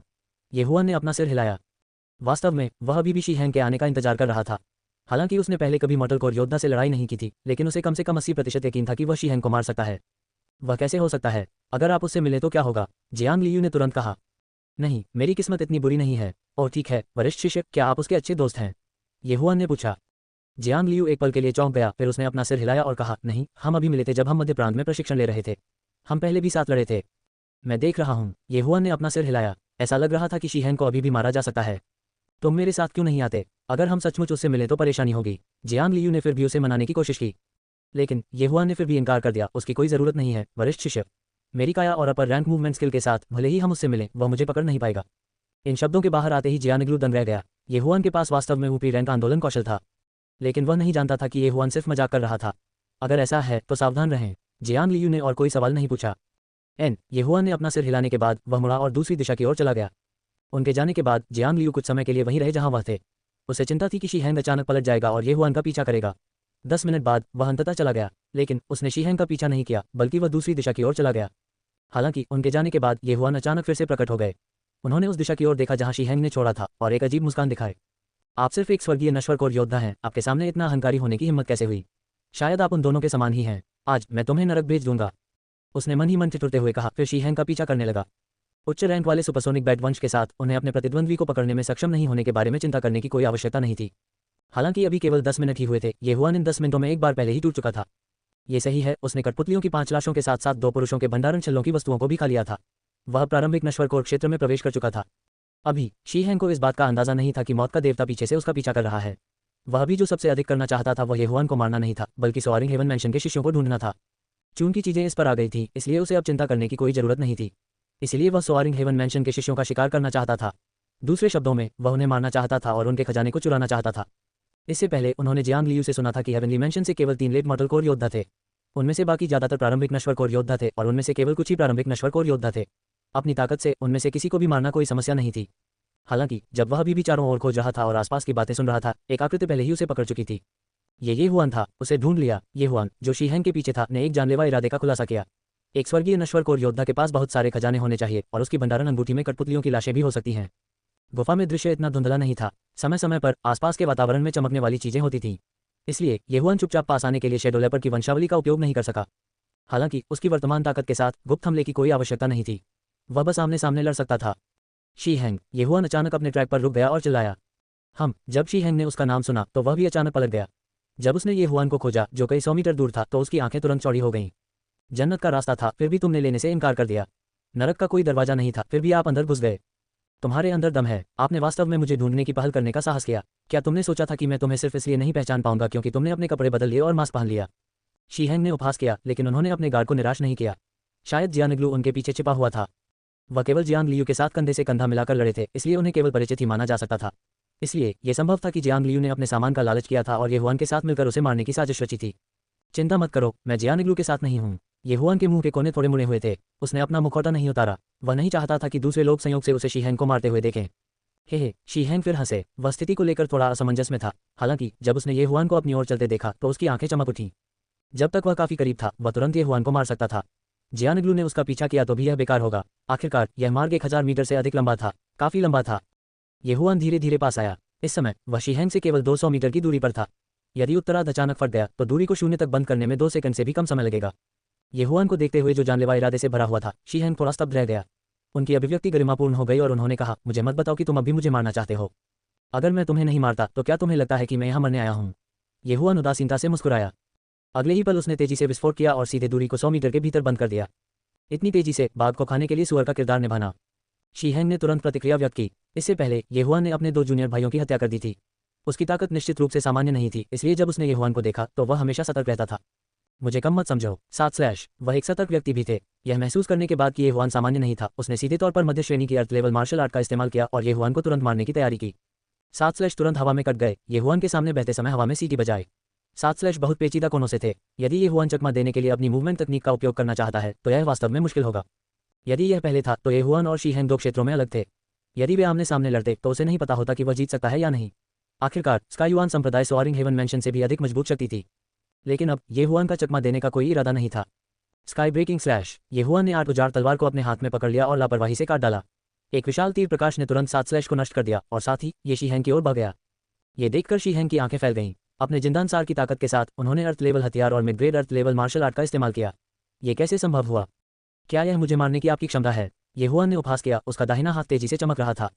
स्वर्गीय सितारा तलवार तकनीक, गिरते सितारे। जिंदासार से संघनित दर्जनों तारे धनुष से तीर की तरह निकले। मुझे कम मत समझो, शीहेंग चिल्लाया। उसने वास्तव में सभी सितारों को मार गिराया। इस ताकत ने ये हुआन को उसे एक नई रोशनी में देखने पर मजबूर कर दिया। हालांकि शुरुआत से लेकर अब तक शीहेंग को नुकसान हो रहा था और वह निष्क्रिय रूप से पिटाई कर रहा था। ये हुआन इसे बाहर नहीं खींचना चाहता था। अगर उसने देरी की तो चीजें बदल सकती हैं, इसलिए इसे जल्दी खत्म करना बेहतर था। दरार। उसके हाथ में 8 उजाड़ तलवार अचानक टूट गई और 8 तैरते ब्लेडों में विभाजित हो गई। इस समय वह पहले ही शीहेंग के सामने दौड़ चुका था। 8 उजाड़, हवा को मारने वाली संरचना। ये हुआन ने अपने शरीर में जिंदानसार को सक्रिय कर दिया और 8 ब्लेड तेज गति से घूमने लगे। वे इतने तेज थे कि वह भी उन्हें स्पष्ट रूप से नहीं देख सकता था। वह इतना तेज कैसे हो सकता है? शीहेंग हैरान रह गए। उन्होंने जल्दबाजी में एक रक्षात्मक मार्शल आर्ट, एक मध्यम श्रेणी की अर्थ लेवल मार्शल आर्ट का इस्तेमाल किया। उसी समय वह जल्दी से पीछे हट गया। उसकी गति अपने जिंदानसार के साथ ये हुआन की दौड़ने की गति से सबसे तेज थी। यदि ये हुआन ने मूवमेंट मार्शल आर्ट का उपयोग किया तो वह बच नहीं पाएगा। स्काई युआन संप्रदाय वास्तव में स्काई युआन संप्रदाय है। हालांकि मैं सभी प्रकार की मध्य श्रेणी की मार्शल आर्ट सीखना चाहता हूं, लेकिन मैं बाहरी लोगों के सामने उनका उपयोग नहीं कर सकता। तो कृपया मर जाओ। ये हुआन तुरंत पास आया और हथेली से प्रहार किया। Mid grade earth level martial art, red flame palm. एक विशाल जलती हुई हथेली ने सीधे शीहेंग की रक्षा को तोड़ दिया और उसे उसी समय उड़ा दिया। हालांकि जैसे ही उसे उड़ते हुए भेजा गया, ये हुआन ने 8 उजाड़ तलवारों को नियंत्रित किया और हमला कर दिया। 8 उजाड़ हवा को मारने वाली संरचना, स्काई ब्रेक। 8 लिटिल आर्ट डेसोलेट्स ने खुद को एक ड्रिल बिट में व्यवस्थित किया और सीधे शीहेंग की छाती में घुस गए, जिससे उनकी छाती में हथेली के आकार का खूनी छेद हो गया। शीहेंग का दिल टुकड़े टुकड़े हो गया था। एक पल में ही उसकी मौत हो गई थी। एक स्वर्गीय नश्वर कोर योद्धा गिर गया था। क्रिम्सन फ्लेम पाम ये हुआन द्वारा उच्च रैंक फिस्ट एम्परर वंश में विलय के बाद प्राप्त किया गया था। जहां तक इस 8 उजाड़ पवन संरचना का सवाल है, ये केवल अपने प्रक्षेप पथ के अनुसार उच्च गति से नहीं घूमती थी। इसकी एक चाल हेवनली चार्ज थी और दूसरी 8 डेसोलेट शील्ड एक रक्षात्मक संरचना थी। लेकिन इन 2 चालों ने बहुत अधिक ऊर्जा की खपत की। ये हुआन ने अभी अभी अपनी कोर ऊर्जा को उसके चरम पर बहाल किया था, लेकिन अब उसके शरीर में बहुत अधिक कोर ऊर्जा नहीं बची थी। टॉप। शीहेंग का शव फर्श पर गिर गया। उसका चेहरा सदमे से भर गया। ये हुआन ने उसके सदमे का फायदा उठाकर उसे मार डाला था। स्वर्गीय युआन रैंकिंग में चौथा स्थान बस इतना ही है। ये हुआन ने उसके मन में बेरुखी से झुठलाया, लेकिन वह ये भी जानता था कि शीहेन को इतनी जल्दी मारने में सक्षम होने का कारण 8,000 तलवार थी। यदि उसके पास 8,000 तलवार नहीं होती तो उसे एक कठिन लड़ाई लड़नी पड़ती और फिर शीहेन को मारने के लिए शरीर में अपने लाभ का उपयोग करना पड़ता। वह आगे बढ़ा और शीहेन की भंडारण अंगूठी रख दी। फिर उसने लाश को दूर रख दिया। उसके बाद उन्होंने एक कोर एनर्जी रिकवरी गोली निकाली और इसका उपयोग अपनी असंख्य फ्लावर ब्लड लाइन को अपनी कोर एनर्जी को पुनर्प्राप्त करने में मदद करने के लिए किया। जल्द ही वह अपने चरम पर लौटने में सक्षम होगा। मुझे देखने दीजिए कि स्वर्गीय युआन रैंकिंग में चौथे स्थान पर रहने के कारण आपके पास कितनी संपत्ति है। ये हुआ ने अपनी दिव्य भावना से शीहेन की भंडारण अंगूठी की जांच की। 3 विशाल कठपुतलियों की लाशें, कुछ दर्जन छोटी कठपुतलियों की लाशें, 5 पृथ्वी हथियार। हे, वहाँ एक मध्य श्रेणी का पृथ्वी हथियार भी है, उसने इसका उपयोग क्यों नहीं किया? ये हुआन जोर से हंसे बिना नहीं रह सका। 3 लाशों की कीमत लगभग 30 बिलियन डिवोरिंग पॉइंट्स थी, 5 पृथ्वी हथियारों की कीमत लगभग 10 बिलियन थी और मध्य रैंक के पृथ्वी हथियारों की कीमत कम से कम 30 बिलियन थी। उन सामग्रियों को शामिल करते हुए कम से कम कुछ 100 अरब भक्षण बिंदु थे। अभी जब ये हुआ ने उन सभी सामग्रियों को खा लिया तो उसके भक्षण बिंदु 200 बिलियन के आंकड़े तक पहुंच गए थे। उसी समय वह प्रारंभिक नश्वर कोर क्षेत्र में घुस गया था, लेकिन शीहेन की स्टोरेज रिंग में आइटम पर्याप्त से अधिक थे। इसलिए उसने सभी बेकार वस्तुओं को खाने का फैसला किया। उसने केवल हथियार, सामग्री और कुछ गोलियां ही रखी क्योंकि वह भविष्य में उनका उपयोग करने में सक्षम हो सकता था। 300 अरब भक्षण बिंदु, क्या आपको नहीं लगता कि यह शून्य थोड़ा अधिक है? यदि मैं लेट मॉडल कोर क्षेत्र में प्रवेश करता हूं तो मुझे यकीन है कि मुझे 1 ट्रिलियन से अधिक मिलेगा। ये हुआ ने एक पल के लिए सोचा। अचानक उसने रक्तरेखा स्तंभ पर नजर डाली और डर से पीला पड़ गया। वो सारे बेशुमार शून्य चले गए। इसके बजाय इसे डिवोरिंग क्रिस्टल नामक चीज से बदल दिया गया। तो ऐसा ही है, 1 ट्रिलियन डिवोर पॉइंट्स एक डिवोर क्रिस्टल है। वह सरल है, मुझे भविष्य में इतने सारे शून्य से निपटना नहीं पड़ेगा। ये हुआन हल्की मुस्कान के साथ मुस्कुराया। अब जब उसके पास 300 बिलियन डिवोर पॉइंट थे तो वह मौजूदा स्तर पर लगभग सब कुछ खरीद सकता था। ठीक इसी समय गड़गड़ाहट, अचानक रास्ते से तेज गड़गड़ाहट की आवाज आए। ये हुआन चौंक गया। उन्होंने महसूस किया कि यह एक विशाल कठपुतली की लड़ाई की आवाज नहीं थी। इसके बजाय यह एक विशाल गियर घूमने जैसा लग रहा था। उसी समय ये हुआन के मन में एक विचार आया, क्या इस गुफा में किसी प्रकार का तंत्र हो सकता है? जैसे ही यह विचार उसके दिमाग में कौंध गया, उसने देखा कि उसके चारों ओर का एक भित्ति चित्र अचानक टूट गया और एक नया मार्ग खुल गया। नीचे जाओ, ये हुआन ने भौहें सिकोड़ ली। उसने ऊंचाई का अनुमान लगाया। महल की ऊंचाई चट्टान की ऊंचाई के बराबर थी, इसलिए उन्होंने अनुमान लगाया कि कोई दूसरी मंजिल नहीं थी। लेकिन उन्हें उम्मीद नहीं थी कि दूसरी मंजिल गुफा के नीचे है। ये हुआन न केवल एक मास्टर रिफाइनर है बल्कि एक मास्टर तंत्र भी है। ये हुआन अपने दिल में बुदबुदाया। फिर वह अंदर गया। पहली मंजिल में कुछ छोटी छोटी चीजें होनी चाहिए। असली अच्छा सामान दूसरी मंजिल पर होना चाहिए। दूसरी मंजिल की ओर जाने वाला रास्ता बहुत अंधेरा था। ये हुआन ने आगे का रास्ता रोशन करने के लिए कुछ छोटी जुगनू कठपुतलियों का आदान प्रदान किया। इस तरह उसे गुप्त हमले के बारे में चिंता करने की जरूरत नहीं होगी। दूसरी मंजिल की ओर जाने वाला मार्ग बहुत लंबा और घुमावदार था। रोशनी देखने से पहले ये हुआन 10 मिनट से अधिक समय तक चले। आखिरकार मैं बाहर आ गया। ये हुआन दरवाजे से होकर एक बहुत विशाल जगह पर आया। फर्श सोने और जैद से बना था। आसपास की दीवारें अनगिनत रत्नों से जड़ी हुई थी जो आसपास के वातावरण को रोशन कर रही थी। वह अंदर चला गया और लोगों को अन्य प्रवेश द्वारों से बाहर आते देखा। वहां स्काई युआन संप्रदाय और सोआरिंग हेवन मैंशन के लोग थे। अचानक ये हुआन ने एक चिल्लाहट सुनी। उसने अपना सिर घुमाया और जियांग यू को अपनी ओर दौड़ते देखा। वरिष्ठ भाई, ये हुआन जल्दी से चिल्लाया। उसी समय उन्होंने नजर डाली और सोआरिंग हेवन मैंशन के कई शिष्यों को उनकी ओर दौड़ते देखा।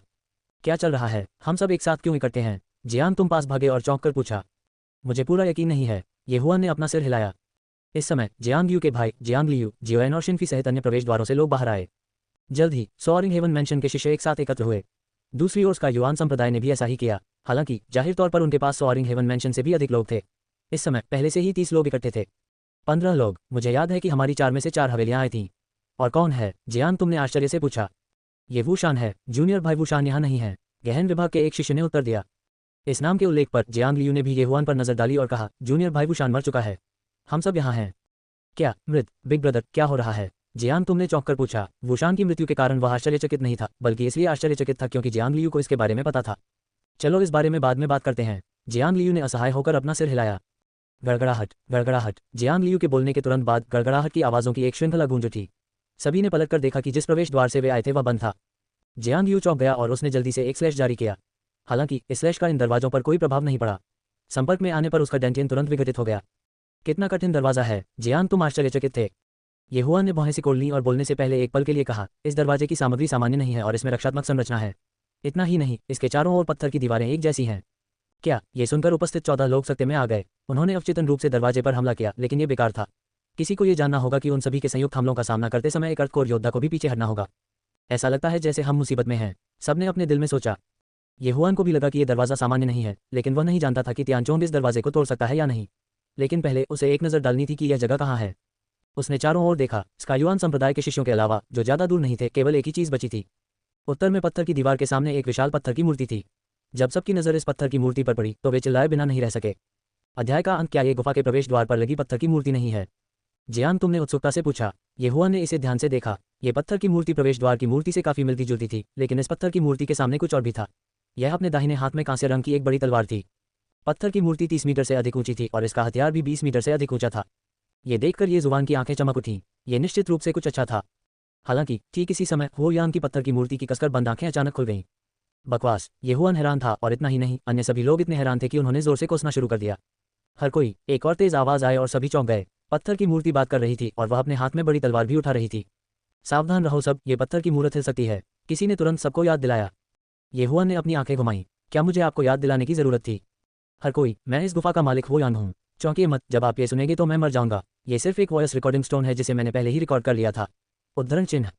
ये सुनकर सभी ने एक दूसरे की ओर देखा। उन सभी के दिलों में एक बुरा पूर्वाभास था। अब मेरे पास यहाँ एक परीक्षा है और जब तक आप इसे पास कर सकते हैं आपको एक महान अवसर से पुरस्कृत किया जाएगा। अब मुझे यकीन है कि आप जिस प्रवेश द्वार से आए थे वह बंद है। मैंने प्रवेश द्वार और दीवारों के चारों ओर रक्षात्मक संरचनाएं स्थापित की हैं और यहाँ तक कि एक स्वर्गीय कोर योद्धा को भी उन्हें तोड़ने के लिए कुछ समय की आवश्यकता होगी। मैं हो यांग एक हथियार शिल्पकार हूँ और साथ ही एक फॉर्मेशन मास्टर भी हूँ। यदि आप स्वर्गीय कोर क्षेत्र में नहीं पहुंचे हैं तो मेरा सुझाव है कि आप प्रवेश द्वार को तोड़ना छोड़ दें। उद्धरण चिन्ह। चलो पीछा करते हैं। यहाँ मेरी एक पत्थर की मूर्ति है और आपको जो करने की जरूरत है वह इस पत्थर की मूर्ति को नष्ट करना है। एक बार जब आप इस पत्थर की मूर्ति को नष्ट कर देंगे तो आप इसके अंदर दिव्य हरा पत्थर प्राप्त कर सकेंगे। ये सही है, ये दिव्य हरा पत्थर है जो स्वर्गीय वस्तुओं को तैयार करने के लिए एक आवश्यक सामग्री है। उद्धरण चिन्ह। मुझे ये दिव्य हरा पत्थर संयोग से मिला, लेकिन मेरी क्षमताएं सीमित हैं, इसलिए मैं स्वर्गीय वस्तुओं को तैयार नहीं कर सकता। जब तक कोई इस पत्थर की मूर्ति को नष्ट करता है वे इस दिव्य हरे पत्थर को प्राप्त करने में सक्षम होंगे। उसी समय मेरे पीछे एक सुरंग खुल जाएगी और गुफा ढह जाएगी। यहाँ तक कि एक स्वर्गीय कोर योद्धा भी इस विशाल चट्टान से कुचल जाएगा और मर जाएगा। 1 मिनट में पत्थर की मूर्ति सक्रिय हो जाएगी और वह अपने निकटतम व्यक्ति का पीछा करेगी। मेरी यह पत्थर की मूर्ति भी एक द्वार है। जब तक आप स्वर्गीय कोर योद्धा नहीं होंगे इसे नष्ट करना असंभव होगा। साथ ही आप स्वर्गीय कोर क्षेत्र में प्रवेश करने में सक्षम होंगे। उद्धरण चिन्ह। लेकिन जब मैं इस पत्थर की मूर्ति को बना रहा था तो इसमें 6 खामियां थीं। जब तक आप उन्हें क्रम में पाएंगे आप उन्हें नष्ट करने में सक्षम होंगे। याद रखें, आदेश का पालन करें। हर 10 मिनट में ये पत्थर की मूर्ति हिलती है, ये 10 मिनट के लिए रुक जाएगी। यदि आप इस पत्थर की मूर्ति को नष्ट करना चाहते हैं तो आपको इसे तब भी करना होगा जब यह हिल रही हो। जब यह अभी भी है तो कोई खामियां नहीं है। जब ये आवाजें सबके कानों में पड़ी तो उत्तेजना से उबल पड़ी। दिव्य हरा पत्थर, ये वास्तव में एक दिव्य हरा पत्थर था। स्वर्गीय वस्तुओं को गढ़ने के लिए यह एक आवश्यक सामग्री थी। ये दिव्य हरा पत्थर पूरी गुफा की संपत्ति के बराबर था। यदि उन्होंने इसे छोड़ दिया तो उन्हें भविष्य में खेती के संसाधनों के बारे में चिंता करने की जरूरत नहीं होगी और स्वर्गीय कोर क्षेत्र में तोड़ना बस कोने के आसपास था। स्वर्गीय कोर क्षेत्र, यह एक ऐसा क्षेत्र था जिसके लिए बहुत से लोग तरसते थे। आखिरकार 4 प्रमुख क्षेत्रों में किसी भी अधिपति संप्रदाय के पास स्वर्गीय कोर योद्धा नहीं था और उन्होंने इसके बारे में केवल मध्य प्रांत में सुना था। हमें क्या करना चाहिए? हमारे पास केवल 1 मिनट बचा है। सोआरिंग हेवन मैंशन के शिष्य घबरा रहे थे। इतना ही नहीं, स्वर्गीय युआन संप्रदाय के सभी शिष्य भी घबरा रहे थे। पत्थर की मूर्ति एक अर्थ कोर योद्धा के बराबर थी और यहाँ तक कि एक स्वर्गीय कोर योद्धा को भी इसे तोड़ने में कठिनाई होगी। जब तक वे खामियां नहीं ढूंढ लेते और उन्हें खामियों के क्रम का पालन नहीं करना पड़ता, ये बेहद मुश्किल होगा। ठीक इसी समय स्वर्गीय युआन संप्रदाय का एक शिष्य बाहर निकला और चिल्लाया, उड़ते स्वर्ग हवेली से हर कोई, जब पत्थर की मूर्ति सक्रिय हो जाएगी तो हम उस पर एक साथ हमला करेंगे और उसकी खामियां ढूंढेंगे। यदि नहीं तो हम सब यहीं मर जाएंगे। उद्धरण चिन्ह। बकवास, क्या हमें आपको ये बताने की जरूरत है? सोआरिंग हेवन मैंशन के एक शिष्य ने नाखुशी से कहा। क्या कहा? स्वर्गीय युआन संप्रदाय का एक शिष्य भी तुरंत बाहर चला गया। अभी वे एक शक्तिशाली दुश्मन का सामना कर रहे थे और सभी के दिल भारी थे। अगर वे सावधान नहीं थे तो वे यहाँ मर सकते हैं, इसलिए निकाल रहे थे गुस्सा। बहस करना बंद करो। हेवनली युआन संप्रदाय का एक युवक बाहर चला गया और कहा, मैं वांग चुवानशान हूँ, हेवनली युआन रैंकिंग में 3रे स्थान पर हूँ। मैं कुछ समय पहले अर्थकोर क्षेत्र में पहुंचा था। जब पत्थर की मूर्ति सक्रिय हो जाएगी तो मैं उसे रोक सकूंगा। उस समय आप सभी मिलकर इसकी खामियां ढूंढेंगे। ये सुनकर सोआरिंग हेवन मैंशन के सभी शिष्य चौंक गए। अर्थकोर योद्धा, स्वर्गीय युआन संप्रदाय ने इस बार एक अर्थकोर योद्धा भेजा था। यह अध्याय समाप्त नहीं हुआ है, कृपया पृष्ठ पलट दें। लेकिन सौभाग्य से उनके पास एक अर्थकोर योद्धा था, अन्यथा पत्थर की मूर्ति का ध्यान आकर्षित करने की हिम्मत कौन करेगा? ठीक है, फिर हमें तुम्हें परेशान करना होगा। जियांग लियू भी तुरंत चिल्लाया। आधा समय बीत चुका था और उन्होंने शेष समय का उपयोग स्थिति में आने के लिए किया। वांग चुवानशान के लिए वह पत्थर की मूर्ति के सामने भाग गया। अभी हो यांग ने कहा था कि पत्थर की मूर्ति उसके निकटतम व्यक्ति को मार डालेगी, इसलिए जब पत्थर की मूर्ति सक्रिय हो जाएगी तो वांग चुवानशान का एग्रो सबसे ऊंचा होगा। केवल 1 मिनट बचा था और उपस्थित दर्जनों लोगों के पास अपनी रणनीति पर चर्चा करने का समय नहीं था, इसलिए यही एकमात्र काम था जो वे कर सकते थे। 5 सेकंड और। एक शिष्य जो मानसिक गणना में अच्छा था चिल्लाया। 5, 4, 3, 2, 1। गड़गड़ाहट। सचमुच, जैसे ही उसने बोलना समाप्त किया पत्थर की मूर्ति ने भी गड़गड़ाहट की आवाज निकाली। फिर इसने एक बड़ा कदम आगे बढ़ाना शुरू कर दिया। ये कदम कम से कम 10 मीटर लंबा था। पत्थर की मूर्ति सक्रिय हो गई है, हर कोई हमला करता है। वांग चुवानशान चिल्लाया और तुरंत हमला करना शुरू कर दिया। दोष, चूंकि एक दोष था इसलिए उनके पास अभी भी जीवित रहने का मौका था। इस समय येहुआन ने पहले ही अर्थटूल धनुष निकाल लिया था। वह भी यहीं फंसा हुआ था, इसलिए उसे एक्टिंग करनी पड़ी। किसी ने तंत्र को छुआ होगा। जब संप्रदाय नेता इस गुफा की जांच कर रहे थे तो उन्होंने निश्चित रूप से इस पर ध्यान नहीं दिया। यह एक घोटाला होने जा रहा है। येहुआन अपने दिल में असहाय महसूस कर रहा था। उसने अपना धनुष खींचा और गोली चलाई, लेकिन उसका पहला तीर वास्तव में चूक गया। ऐसा इसलिए नहीं था क्योंकि उसने ठीक से निशाना नहीं लगाया था, बल्कि इसलिए था क्योंकि हुआन की पत्थर की मूर्ति बहुत तेज थी। क्या वांग चुवानशान भी चौंक गए। वह तेजी से पलटा और भागा। पृथ्वी कोर क्षेत्र, ये वास्तव में एक पृथ्वी कोर क्षेत्र था। सौभाग्य से उसके पास मध्य पृथ्वी क्षेत्र की गति का कौशल था, इसलिए वह एक पल में दूरी खोलने में सक्षम था। वह उस नियम को भी नहीं भूले जिसका हो यांग ने पहले उल्लेख किया था, जो उसके निकटतम व्यक्ति को मारना था। इसलिए उसने बहुत तेज दौड़ने की हिम्मत नहीं की और केवल अपनी गति बनाए रख सका। स्वूश, बूम, एक पल में सैकड़ों हमले पत्थर की मूर्ति पर गिरे, लेकिन इन हमलों का पत्थर की मूर्ति पर कोई असर नहीं हुआ। अध्याय उसी स्थान पर हमला मत करो, अपने हमलों को फैलाएं और दोष खोजें। किसी ने याद दिलाया। हर सेकंड पत्थर की मूर्ति कठपुतली पर सैकड़ों हमले होते थे। हालांकि पत्थर की मूर्ति बिल्कुल नहीं हिली। ये सीधे सोआरिंग हेवन मैंशन और स्काई युआन संप्रदाय के समूह के बीच से गुजरा और वांग चुवानशान का पीछा किया। धमाका, पत्थर की मूर्ति के दाहिने हाथ की विशाल तलवार नीचे गिर गई। बंद जगह में एक तेज आवाज गूंज उठी, जिससे हर किसी के कान के पर्दे में जलन होने लगी। जब वांग चुवानशान ने तलवार की ताकत देखी तो उनका शरीर कांप उठा। शुरुआत में उन्हें स्वयं सेवा पर पछतावा होने लगा। हालांकि वह आसानी से इस तरह के संकट से निपट सकता था जब तक कि उसके शरीर में पर्याप्त जिंदान मूल ऊर्जा थी। पहले मिनट में सभी ने अपनी जगह पर खड़े होकर हमला कर दिया, जबकि वांग चुवानशान आगे पीछे भागे। दूसरे मिनट में भी ऐसा ही था। हालांकि तीसरे मिनट में वांग चुवानशान की सांस फूल गई। उनकी सांस फूल रही थी और उनके शरीर में जिंदान मूल की आधी से भी कम ऊर्जा बची थी। इससे भी बुरी बात यह थी कि उपस्थित किसी को भी दोष नहीं मिला था। दूसरे शब्दों में, उन्होंने पिछले 3 मिनट में बहुत सारी ऊर्जा और जिंदान मूल की ऊर्जा बर्बाद कर दी थी। चौथे मिनट में वांग चुवानशान ने अपने दिल में एक निर्णय लिया। वह अब चारा नहीं होगा। उनके शरीर में केवल 1/3 जिंदान मूल की ऊर्जा बची थी। यदि वह जारी रहा तो वह मरने वाला पहला व्यक्ति होगा। इसलिए वह केवल दूसरों को दोष दे सकता था। वांग चुवानशान ने अपने दिल में कहा, हृदयहीन होने के लिए मुझे दोष मत दो। अचानक वह सोआरिंग हेवन मैंशन के समूह की ओर दौड़ा। अच्छा नहीं, ये देखकर सोआरिंग हेवन मैंशन के 15 लोगों के चेहरे बदल गए। वे तुरंत तितर-बितर हो गए, जिनमें ये हुआन भी शामिल था। वांग चुवानशान ने अपने दांत पीस लिए और हुआन हवेली के शिष्य की ओर दौड़ पड़े। फिर उसका शरीर चमक उठा और वह उसके पास से गुजरा। जूनियर ब्रदर चांग, कोई चिल्लाया। हालांकि अगले ही पल व्यक्ति की अभिव्यक्ति जम गई। उसने देखा कि हुआन हवेली का शिष्य विशाल तलवार से आधा कट गया था। वह एक भयानक मौत मर गया। पहला शिकार आखिरकार पैदा हुआ। एक होता तो 2 होते। पत्थर की मूर्ति ने इस व्यक्ति को मारने के बाद निकटतम शिष्य का पीछा किया। यह शिष्य भी सोआरिंग हेवन मैंशन से था। नहीं, मेरे पीछे मत भागो, किसी और के पीछे जाओ, शिष्य कुछ बार चिल्लाया, लेकिन वह विशाल तलवार से बच नहीं सका। हमला भी आधा कर दिया गया। अब जब वांग चुवानशान खतरे से बाहर हो गए तो उन्होंने चिल्लाकर कहा, तुम पूरे के ढेर हो। इतने लंबे समय तक हमला करने के बाद भी तुम्हें कोई रास्ता नहीं मिल रहा है। इसका मतलब यह था कि वह इसे स्वयं करने जा रहा था। पत्थर की मूर्ति अपने निकटतम व्यक्ति का पीछा कर रही थी। संयोग से इस बार पत्थर की मूर्ति का लक्ष्य जियांग यू था, जो अभी अभी प्रारंभिक नश्वरकोर क्षेत्र में पहुंचा था। अच्छा नहीं, जियांग यू, जो उन्मत्त होकर भाग रहा था, ने अपना सिर घुमाया और देखा कि पत्थर की मूर्ति उसे देख रही थी। वह तुरंत अपनी पूरी ताकत के साथ आगे भागा। उसके और पत्थर की मूर्ति के बीच कुछ दूरी बनाने की कोशिश कर रहा था। हालांकि पत्थर की मूर्ति पहले ही उस पर बंद हो चुकी थी और उसका पीछा कर रही थी। जियांग यू केवल प्रारंभिक नश्वरकोर क्षेत्र में था, इसलिए निश्चित रूप से वह इस पत्थर की मूर्ति से बच नहीं सका, जो एक पृथ्वी कोर योद्धा जितनी मजबूत थी। इसने तुरंत उसे पकड़ लिया। दूसरा भाई, ये देखकर जियांग यू हड़बड़ाकर चिल्लाया और पत्थर की मूर्ति पर अपने विशेष कौशल का प्रयोग किया। हालांकि उनके हमले का अभी भी कोई असर नहीं हुआ। छींटे भी नहीं दिख रहे थे। हफ हफ, पत्थर की मूर्ति ने अपना दाहिना हाथ उठाया और अपनी तलवार से काट डाला। इस हमले की गति जियांग की प्रतिक्रिया से भी तेज थी। मैं समाप्त कर चुका हूं। जियांग यू के दिमाग में एक विचार कौंध गया। अपनी क्षमता के साथ कोई रास्ता नहीं था कि वह इस हमले को चकमा दे सके। तलवार करीब और करीब आ रही थी, लेकिन जैसे ही जियांग यू को आधा काटा जाने वाला था, अचानक एक सफेद रोशनी दिखाई दी। उसके बाद पत्थर की मूर्ति की तलवार अचानक हवा में रुक गई। बूम, एक दबी हुई आवाज सुनाई दी और सभी चौंक गए। उन्होंने अपनी निगाहें केंद्रित की और वे एक और विशाल तलवार देखकर चौंक गए। हालांकि यह विशाल तलवार पत्थर की मूर्ति के समान नहीं थी। ये जिंदान सार के संघनन से बना प्रेत था, लेकिन क्योंकि इस विशाल तलवार ने पत्थर की मूर्ति के हमले को रोक दिया था, जियांग तुम हमले से नहीं मरे। कौन था? सभी ने विशालकाय तलवार की दिशा की ओर देखा। उन्होंने एक युवक को तलवार पकड़े हुए देखा और उसने सोआरिंग हेवन मैंशन में स्वर्गीय निवास की वर्दी पहनी हुई थी।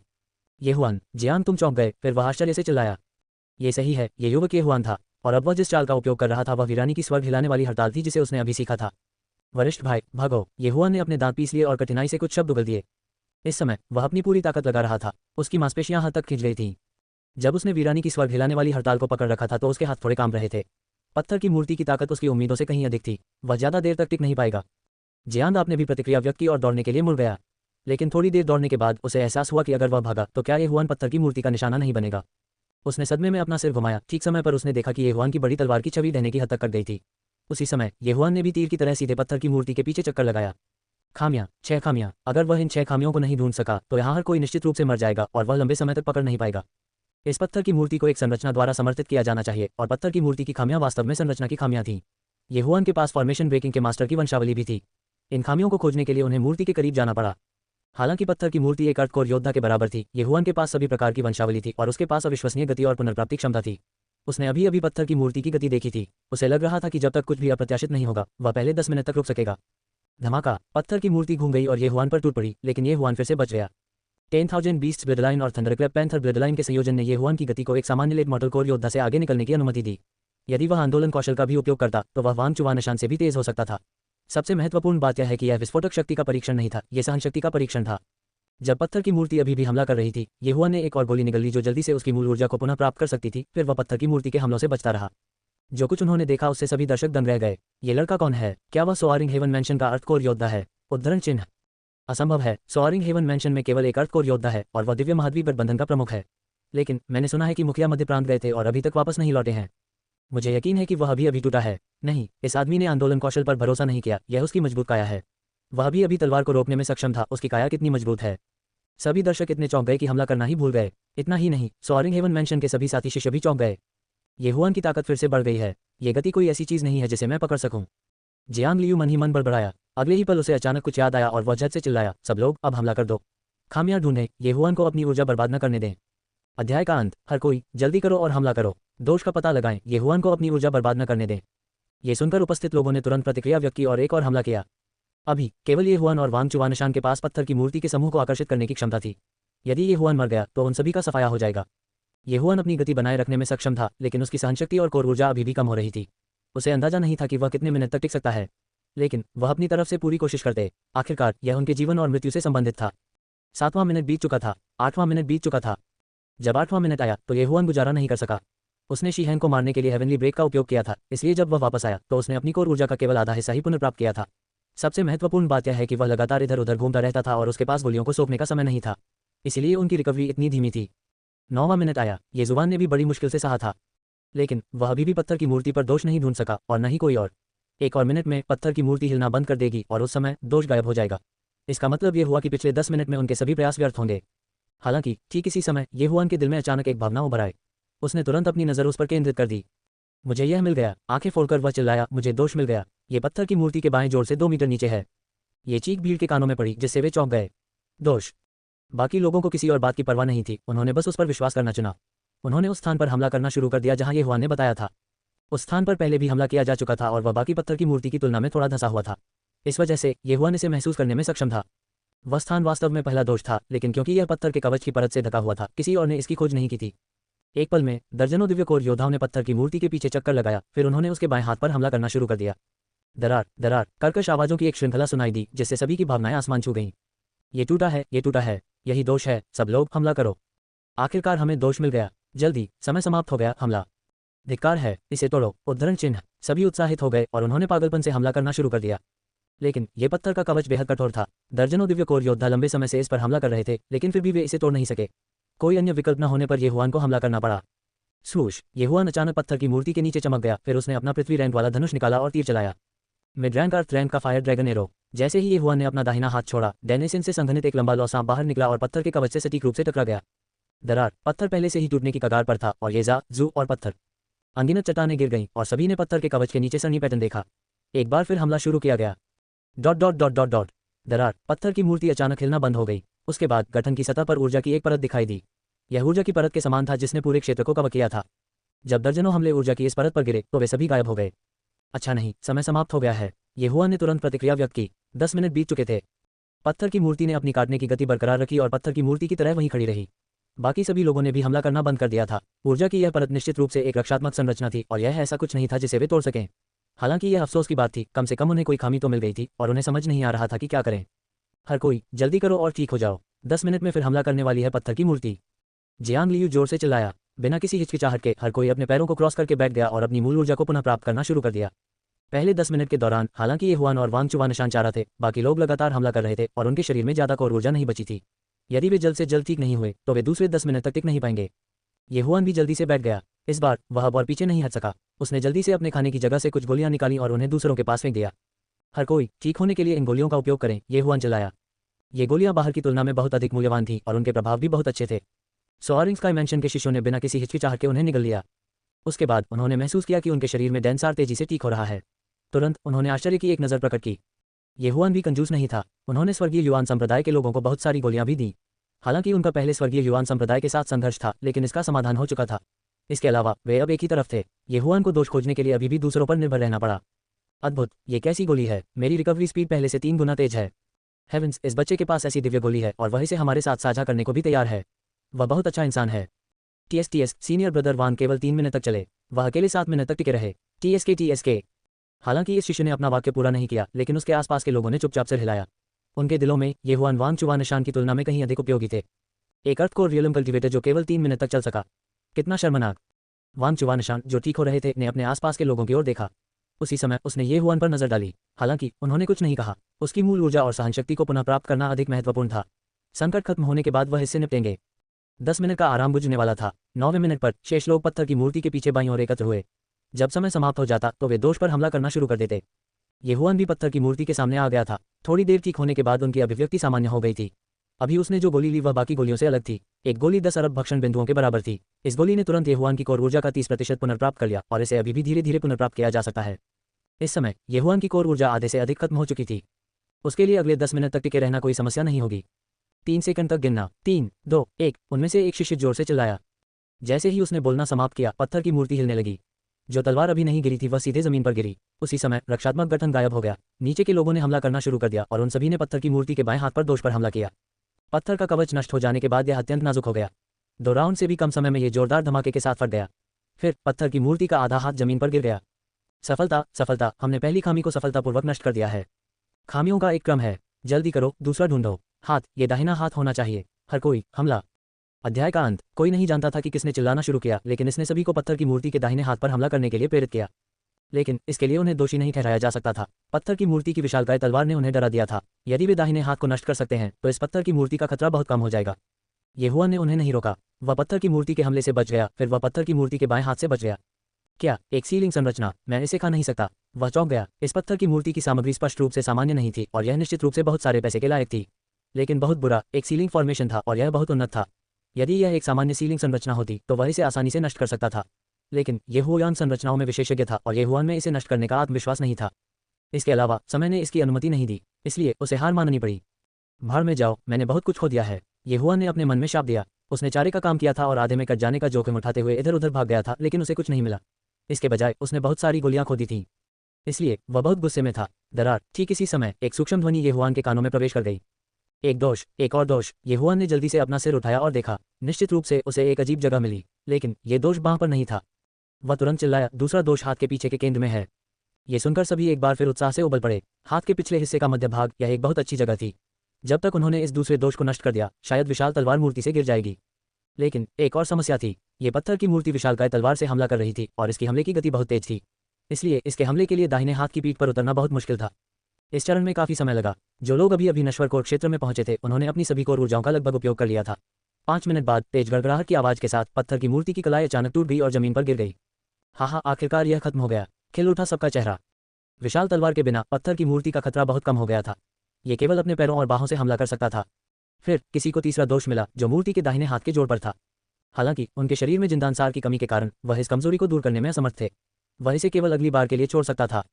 ये 10 मिनट का ब्रेक था। ये हुआ ने जल्दी से अपना जिंदानसार और सहनशक्ति पुनः प्राप्त कर ली। बाकी लोगों ने भी ऐसा ही किया। कुछ लोग ब्रेक खत्म होने से पहले ठीक होने के लिए पालथी मारकर बैठ गए। 10 मिनट जल्दी जल्दी निकल गए। ये हुआ ने पत्थर की मूर्ति की पीड़ा को फिर से आकर्षित करना शुरू कर दिया। अन्य लोगों ने तीसरे कमजोर बिंदु पर हमला करना शुरू कर दिया। 3 मिनट से भी कम समय में पत्थर की मूर्ति का हाथ गिर गया। अब इसके हमले का एकमात्र साधन इसके पैर थे। एक बार जब उसने हमला करने के लिए अपने पैरों का इस्तेमाल किया तो ये हुआन पर दबाव तुरंत कम हो गया और वह और अधिक सहज हो गया। 10 मिनट और बीत गए और मूर्ति का दाहिना पैर टूट गया। चलते चलते वह डगमगाने लगा, लेकिन अब उसे कोई खतरा नहीं था। अगला उसका बायां बछड़ा था। अब उसने पहले ही 5 खामियां नष्ट कर दी थीं। एक ही बचा था। इस समय ऐसे बहुत से लोग नहीं थे जिनके पास अभी भी ऊर्जा बची थी। पत्थर की मूर्ति का खतरा भी बहुत कम हो गया। उपस्थित अधिकांश लोगों को पत्थर की मूर्ति के हमले से बचने में सक्षम होना चाहिए। लेकिन अब हर कोई चुप था। वे अब खामियों की तलाश नहीं करते थे, बल्कि एक साथ इकट्ठा होते थे। ये हुआन की आंखें चमक उठीं। हिसाब बराबर करने का समय हो गया था। वांग चुवानशान, तुमने पत्थर की मूर्ति को मेरी सोआरिंग हेवन हवेली में क्यों फुसलाया? इसका क्या मतलब था? सोआरिंग हेवन मैंशन के नेता जियांग लियू बाहर निकले और ठंडे स्वर में पूछा। मैंने स्वेच्छा से चारा बनने की पेशकश की, लेकिन इसका मतलब यह नहीं है कि मैं खुद को बलिदान करने को तैयार हूँ। यदि मैं इसे आपकी ओर आकर्षित नहीं करता, तो क्या आप मुझसे अपेक्षा करते हैं कि मैं इसे अपने स्का युआन संप्रदाय की ओर आकर्षित करूंगा? वांग चुवानशान ने समझाया। उनका मानना था कि चाहे कोई भी हो, वे पत्थर की मूर्ति को दूसरी तरफ ले जाएंगे। यह मानव स्वभाव था। इस समय ये हुआन अचानक बाहर चला गया और कहा, तो फिर आपने मुझे पहले से क्यों नहीं बताया और मुझे कार्यभार संभालने दिया? क्या तुम मुझसे मजाक कर रहे हो? योर सोआरिंग हेवन मैंशन का सबसे बड़ा वरिष्ठ शिष्य यहाँ नहीं है और आपके पास कोई अर्थकोर योद्धा भी नहीं है। मुझे कैसे पता चलेगा कि आपके पास पत्थर की मूर्ति को लुभाने की क्षमता है? वांग चुवानजुन ने कुछ ही दूरी पर चारों टूटे हुए अंगों के साथ पत्थर की मूर्ति की ओर देखा। अभी उस पत्थर की मूर्ति को स्काई युआन संप्रदाय के एक शिष्य द्वारा लालच दिया जा रहा था जो प्रारंभिक नश्वरकोर क्षेत्र में था। ठीक है, फिलहाल इस बारे में बात न करें। अब इस पत्थर की मूर्ति में केवल एक दोष बचा है। जब तक हम इस पत्थर की मूर्ति को नष्ट करते रहेंगे हम स्वर्गीय नीला रंग प्राप्त कर सकेंगे। यह अध्याय समाप्त नहीं होता, कृपया पृष्ठ पर दें। आइए इस बारे में बात करें कि हम इसे कैसे विभाजित करने जा रहे हैं, जियांग लियू ने जोर से कहा। जब हेवनली ब्लू का उल्लेख किया गया तो वांग चुवानजुन की आंखें ठंडी हो गईं। वह चिल्लाया, ठीक है, आप इसे कैसे विभाजित करना चाहते हैं? जियांग लियू ने येहुआन की ओर देखा जिसका चेहरा पीला पड़ गया था और गिरने की कगार पर था। उन्होंने धीरे से कहा, मुझे इसका विश्लेषण करने दीजिए। सबसे पहले, शुरुआत में आपके द्वारा बिताए गए 3 मिनटों के अलावा येहुआन पत्थर की मूर्ति का ध्यान आकर्षित करने के लिए अपनी जान जोखिम में डाल रहा था। दूसरी बात, अगर येहुआन ने आपको जो गोलियां नहीं दी होती तो आपकी सभी कोर ऊर्जाएं बहुत पहले ही खत्म हो चुकी होती। मुझे डर है कि आप सभी हम सभी की तरह उपयोगी नहीं होंगे। तीसरा, आपने वांग चुवानशान यहाँ पत्थर की मूर्ति को लालच दिया जिससे हमारे 2 शिष्य इसके कारण मारे गए। चौथे, ये हुआन ही थे जिन्होंने पत्थर की मूर्ति में सभी खामियों की खोज की थी। इसलिए मुझे लगता है कि आप सभी को हेवनली ब्लू का अधिकतम 20% लेना चाहिए। जब जियानग्लू की आवाज़ गिरी तो वांग चुवानशान का चेहरा तुरंत बदल गया। वह चिल्लाया, बकवास, यदि यह मेरे लिए नहीं होता, भले ही आपको 20 मिनट का समय दिया जाता, फिर भी आप एक भी कमजोर बिंदु को नष्ट नहीं कर पाते। मुझे स्वर्गीय नीले रंग का 50% चाहिए। उद्धरण चिन्ह 50%, वह एक समान विभाजन है। हालांकि जियांग लियू के अनुसार स्काई युआन संप्रदाय में सोआरिंग हेवन मेंशन की तुलना में शिष्यों की संख्या दोगुनी थी, लेकिन वे उतने उपयोगी नहीं थे। वांग चुवानशान के बोलने के बाद उनके पीछे के शिष्यों ने एक दूसरे की ओर देखा, फिर उन्होंने शर्म से अपना सिर नीचे कर लिया। वे मूर्ख नहीं थे। तथ्य यह है कि सोआरिंग हेवन मेंशन उन्हें 20% देने को तैयार था, पहले से ही उन्हें बहुत सारा चेहरा दे रहा था। यदि वे वास्तव में गणना करना चाहते हैं तो उन्हें केवल 10% मिलेगा प्रतिशत।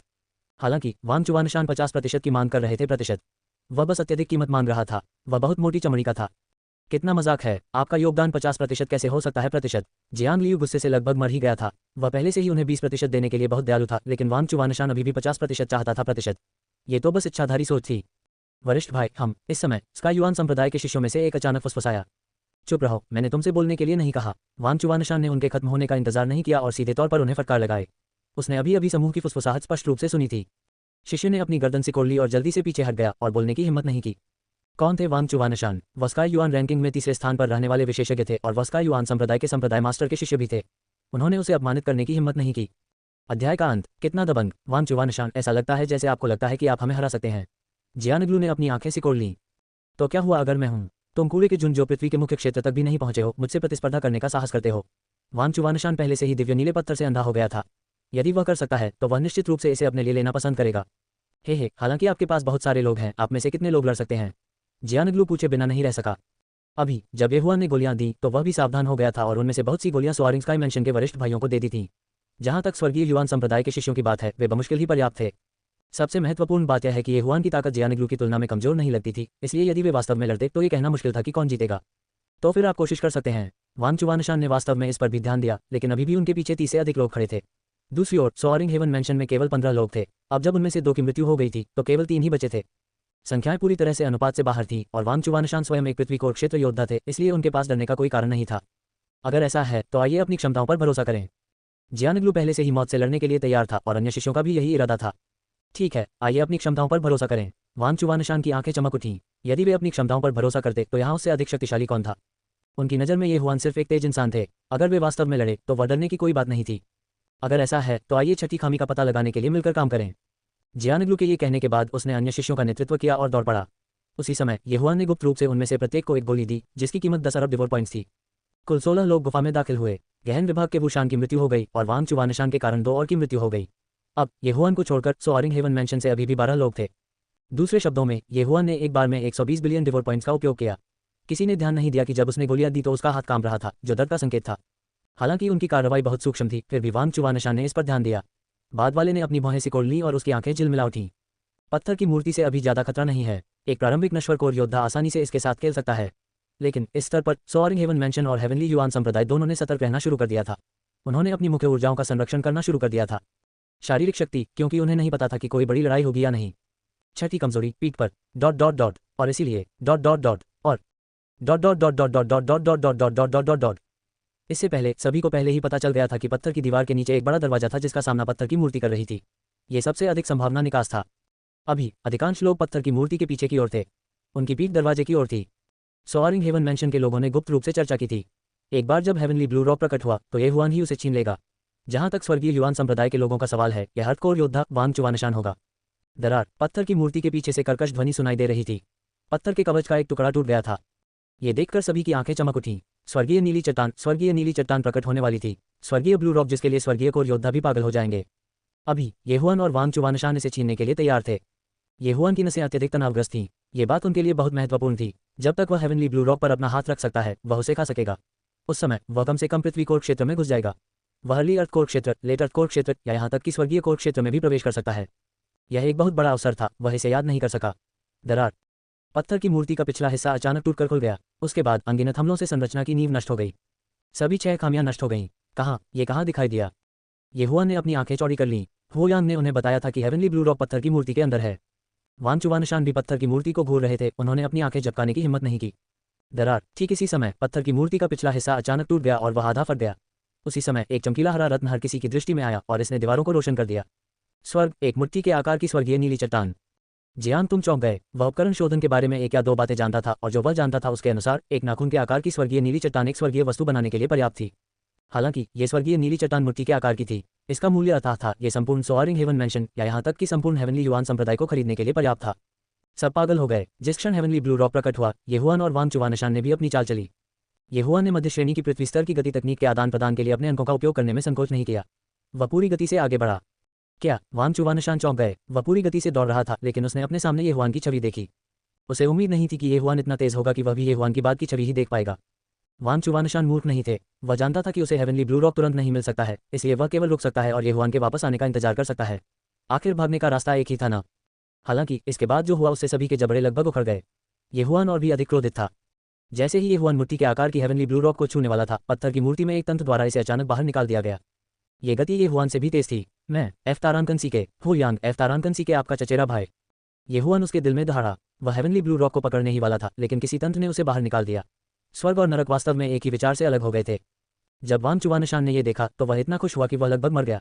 उसने जल्दी से पलटकर पीछा किया। सोआरिंग हेवन मैंशन और हेवनली युआन संप्रदाय के लोगों के 2 समूह भी हैरान थे। जब तक उन्होंने प्रतिक्रिया व्यक्त की, वांग चुवानशान पहले ही उनसे आगे निकल चुके थे।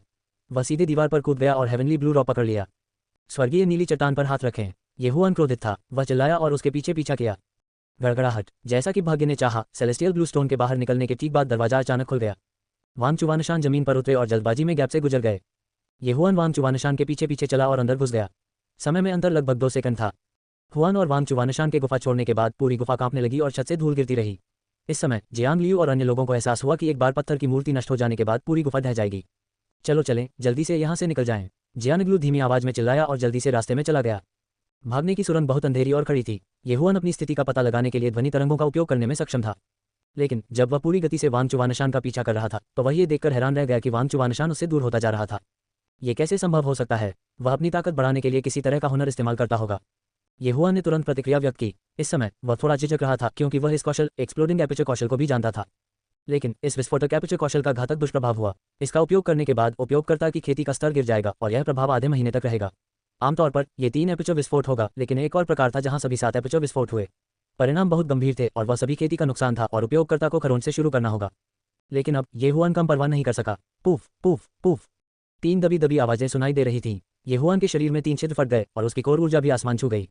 जब उन्होंने पहले एक्सप्लोडिंग एपर्चर कौशल का उपयोग किया था तो वह केवल ट्रू प्रोफाउंड क्षेत्र के चरम पर थे और उनकी ताकत में भारी वृद्धि हुई थी। लेकिन अब वह प्रारंभिक नश्वर कोर क्षेत्र में था, इसलिए उसकी ताकत में वृद्धि बहुत कम थी।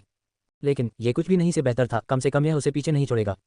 10 सेकंड बाद येहुआन भी अंधेरे से बाहर निकला और जमीन पर उतर गया। वह तेजी से घूमा और 100 मीटर दूर एक आकृति देखी। वह वांग चुवानशान थी। ये वांग चुवानशान येहुआन के समान ही सोच रहा था। वह सेलेस्टियल ब्लू रॉक को अपने लिए लेना चाहता था। इस प्रकार उन दोनों ने पीछा करना शुरू कर दिया। ये कैसे संभव है? अपनी गति से मैं उसे पकड़ क्यों नहीं पाता?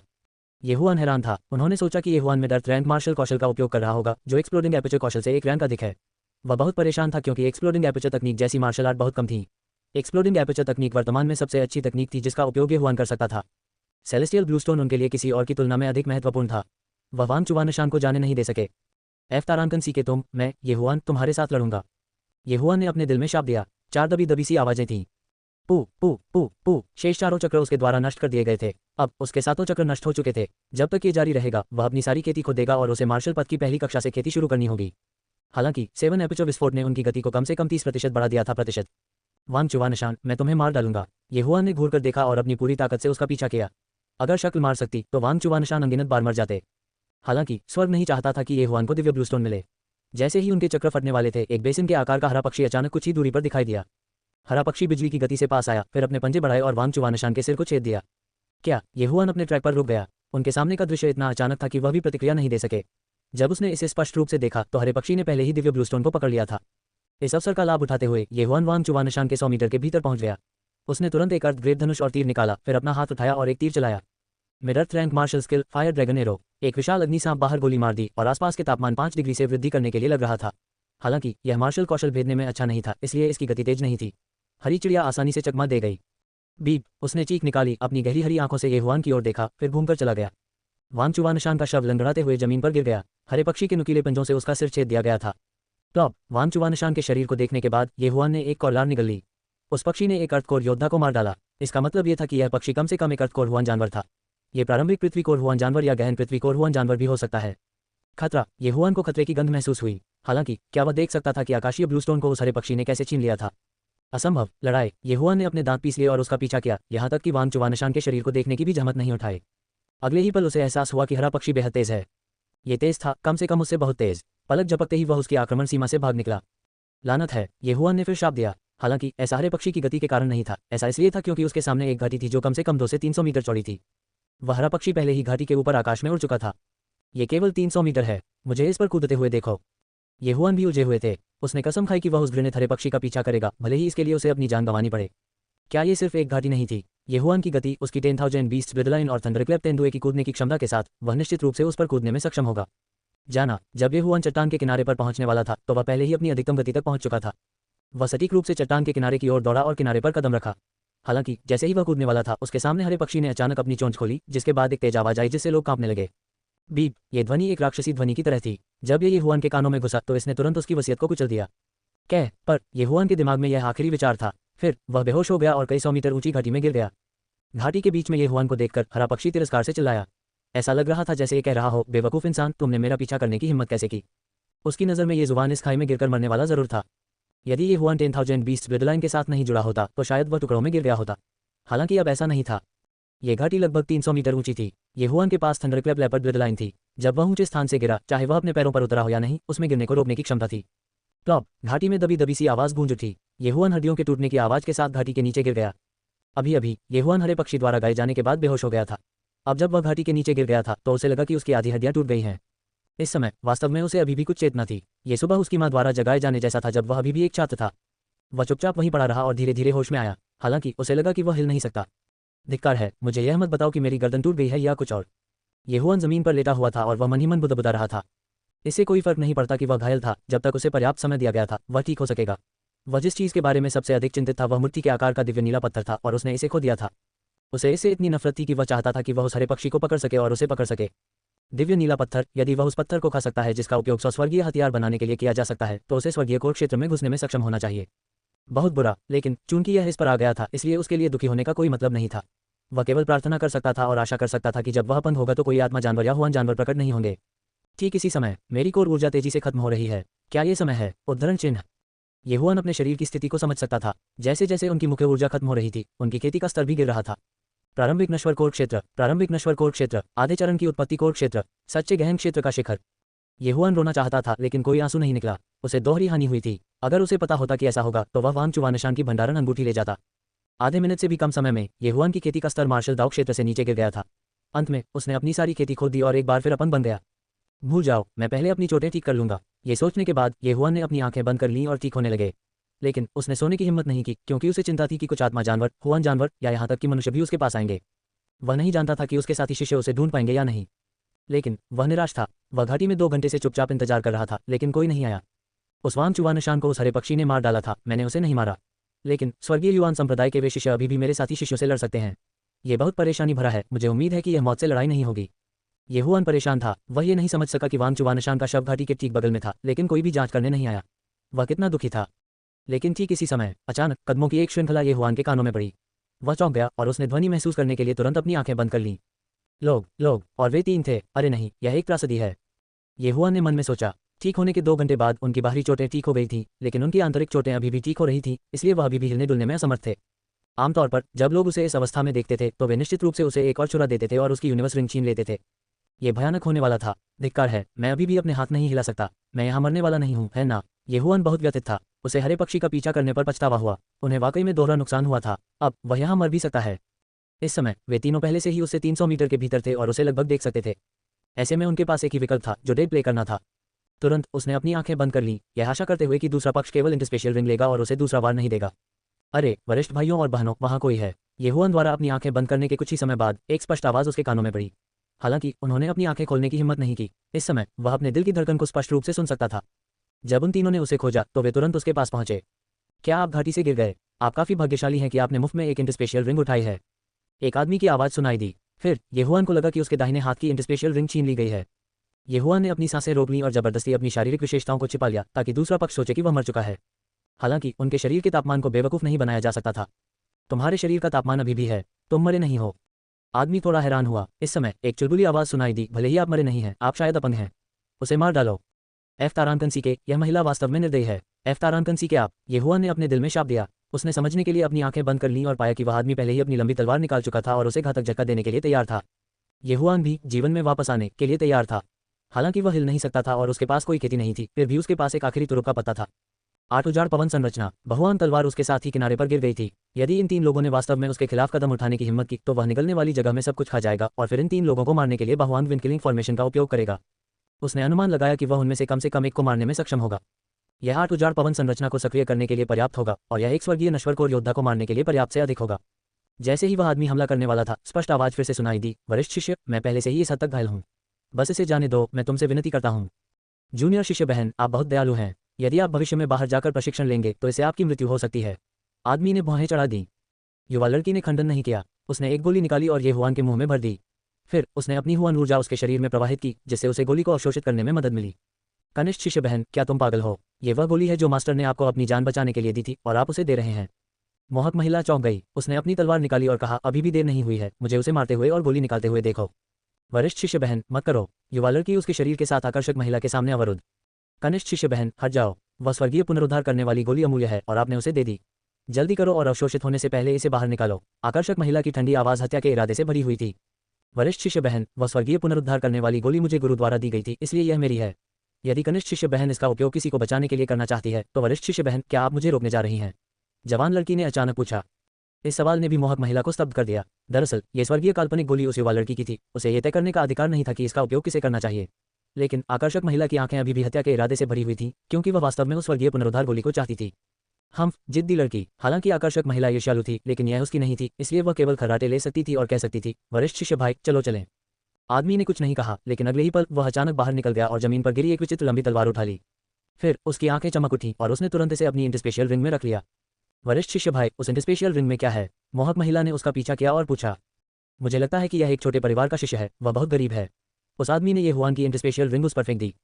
लेकिन उन्होंने जो कहा वह सच था। येहुआन की इंटरस्पेशियल रिंग में बहुत सी चीजें नहीं थीं, क्योंकि उनमें से अधिकांश डिवोरिंग स्पेस में संग्रहित थीं।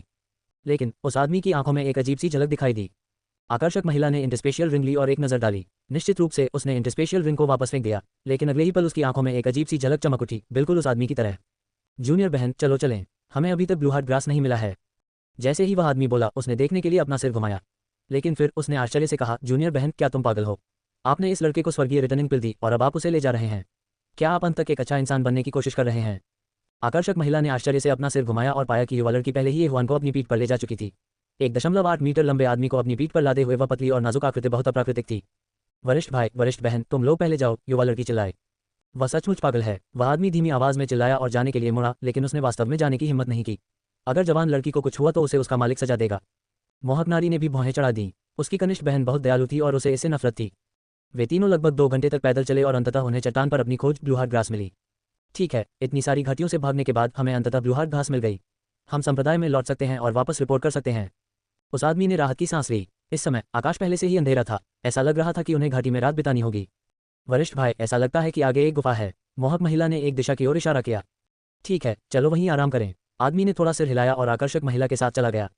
युवा लड़की ने भी येहुआन को अपनी पीठ पर बिठाया। सौभाग्य से वह एक साधारण व्यक्ति नहीं थी, बल्कि एक कृषक थी। नहीं तो येहुआन को पीठ पर बिठाकर इतनी देर तक चलना उसके लिए बहुत मुश्किल होता। वे तीनों एक गुफा के सामने चले। फिर आदमी ने युवा लड़की से कहा, जूनियर बहन, तुम बाहर पहरा दे रही हो। जूनियर सिस्टर मेंगनी और मैं अंदर जाकर देखेंगे। ठीक है। ये सुनकर उस जवान लड़की का चेहरा लाल हो गया और उसने धीरे से जवाब दिया।